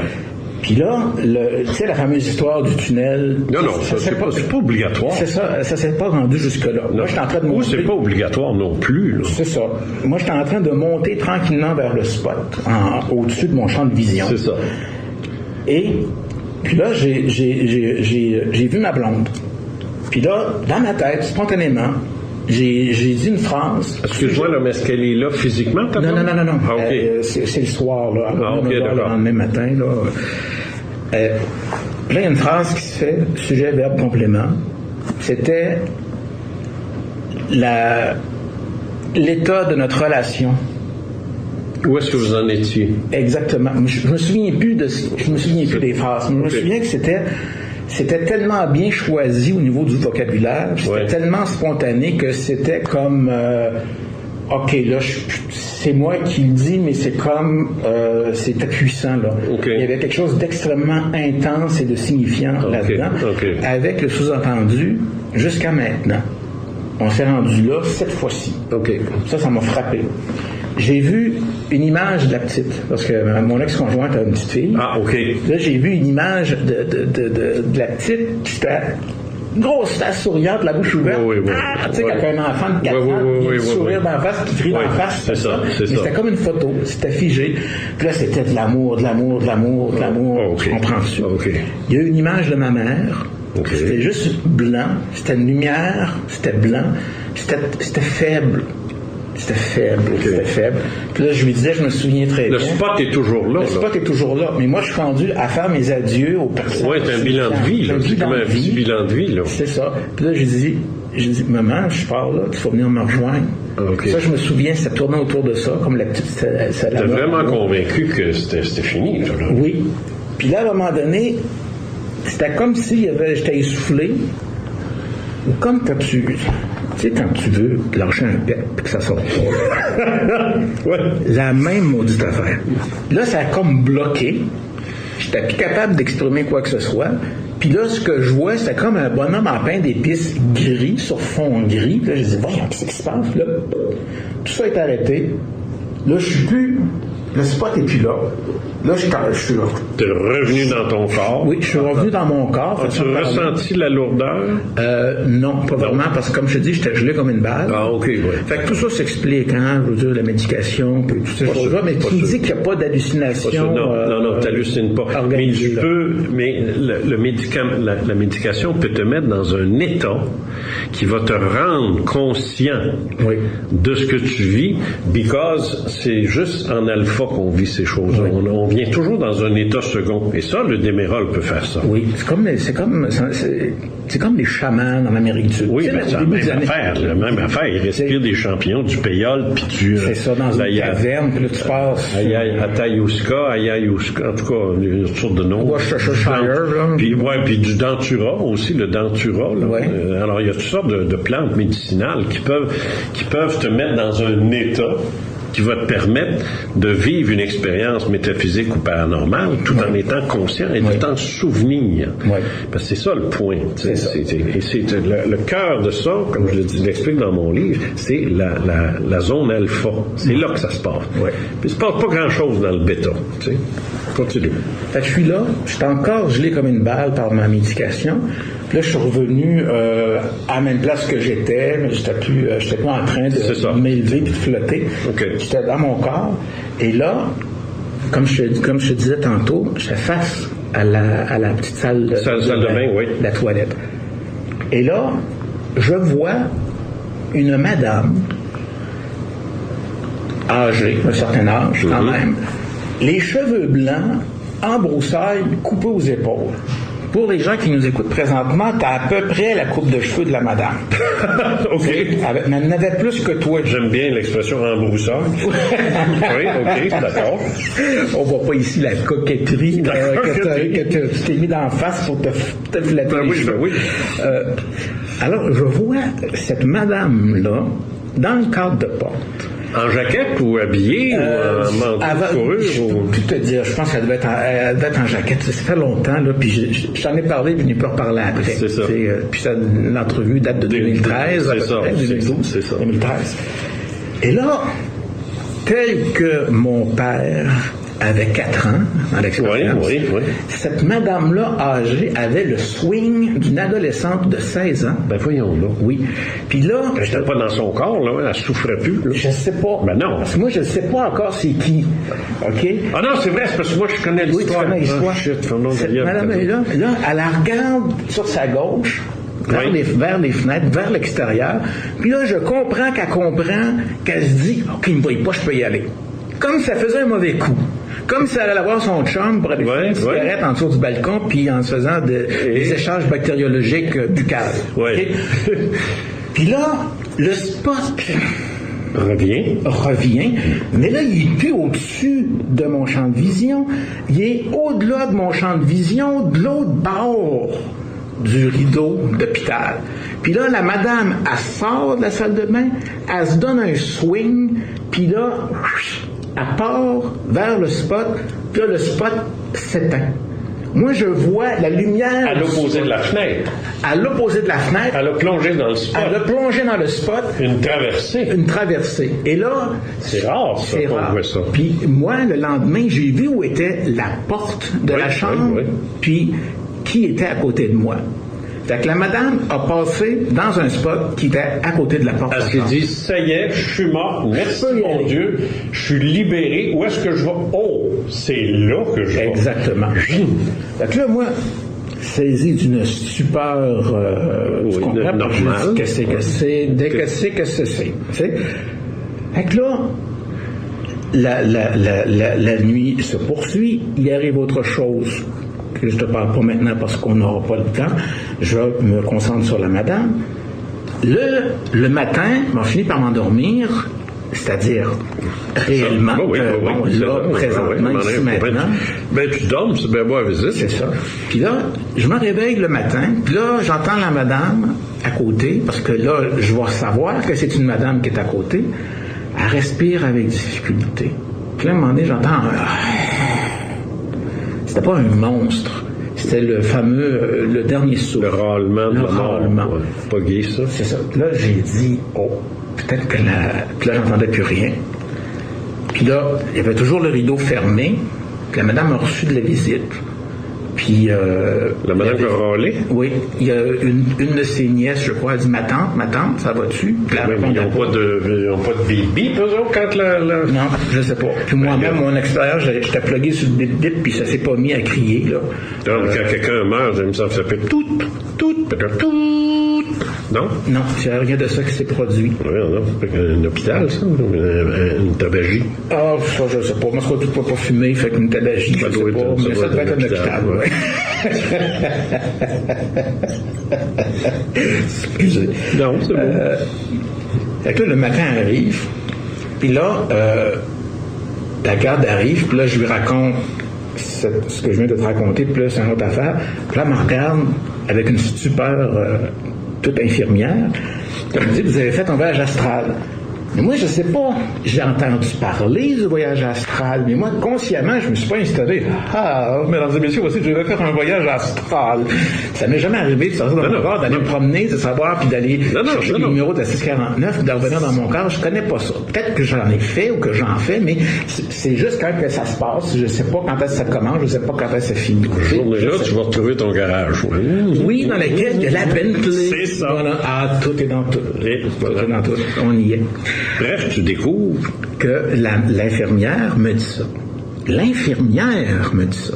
Ça veut dire qu'elle a déjà entendu des affaires comme ça. Ben oui, forcément. Forcément. Il n'en parle pas toujours. Il n'en parle pas toujours. Mais moi, je sais, de source sûre, qu'il y a quelque part dans l'aile XYZ de l'hôpital de l'Enfant Jésus qu'il y a une infirmière fantôme, puis quand telle heure et telle heure, tassez-vous de là, ça a l'air que c'est une matrone, puis qu'il y a du monde qui la voit, parce que entre telle heure et telle heure de la nuit, tes fonctions cérébrales seraient propices à avoir des hallucinations. Ouais. Mais si tout le monde voit la même infirmière qui a tout le temps l'air bête puis qui est baraquée comme un frigidaire, ben là, tu te dis peut-être que c'est pas juste une hallucination. C'est ça. Bon. Alors, ça se déroule comme ça. L'infirmière m'aide à me lever parce qu'il faut très rapidement se lever après une opération comme ça, sinon on va cailler, tu comprends? Je me lève, je me tiens après le poteau, puis là, je me lève du côté du rideau. Le fameux rideau, derrière lequel il y a quelqu'un, derrière lequel j'ai entendu derrière lequel j'ai vu le spot, j'ai vu que je voyais que la lumière venait de derrière le rideau, puis que la madame que j'ai vue devant la salle de bain a sauté dedans. Et là, je m'avance un peu, je regarde ma voisine de lit, parce que là, c'est effectivement, là, je le vois, c'est une madame âgée, les cheveux en broussailles, plutôt blancs. Tu la reconnais. Aux épaules. Je la reconnais. Tu la reconnais. C'est important, ça. Tu la reconnais. Je la reconnais. Et là, tu n'as jamais pu la voir because le rideau. Exactement. C'était la même que j'ai vue, qui sortait de la salle de bain, puis qui a sauté dans la lumière. Puis là, elle était la tête renversée vers l'arrière et la bouche ouverte. Oui, ils font ça quand ils meurent. C'est ça. Puis là, j'ai dit à je sais pas pourquoi, là, mais c'est comme ça. C'est une question, c'est un air. Tous les animaux, tous les êtres humains, on a un air qui fait que ça replie par en arrière quand il est détendu. Ouais. C'est pour ça que quand tu vois des fossiles, par exemple, comme dans le parc Jurassique, des vélociraptors, ils ont toute la tête retournée, le cou par en arrière. C'est un air c'est à cause d'un air. Ben voyons donc, oui. Oui. Fait que c'est un truc de l'évolution, de la biologie, là. Tu feras ça avec un poulet, tu achèteras un poulet vivant d'une ferme, là, puis tu verras en mourant, la même chose, ça revient en arrière. Fait que là, je dis à la garde, excusez-moi, madame, je pense que la madame ici, elle est décédée. Puis là, la garde m'a dit, oui. Fait que ça continue comme ça. Sa nièce revient. Puis elle essaie d'y parler, mais là, tu sais, je ne pourrais pas lui dire, elle est morte, là. Excusez, madame, votre tante est morte. Arrête d'y parler, non, elle est morte.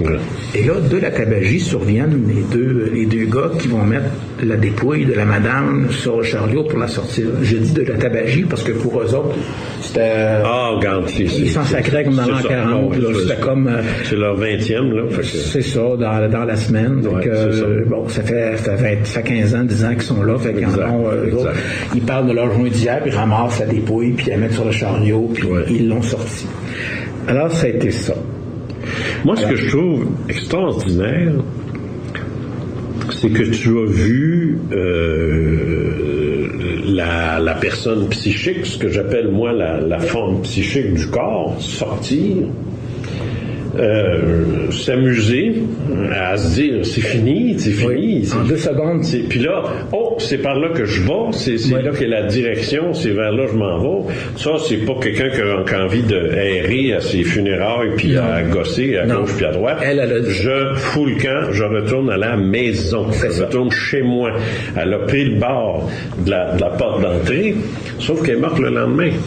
Son corps est mort. C'est ce que je dis. C'est ce que je dis.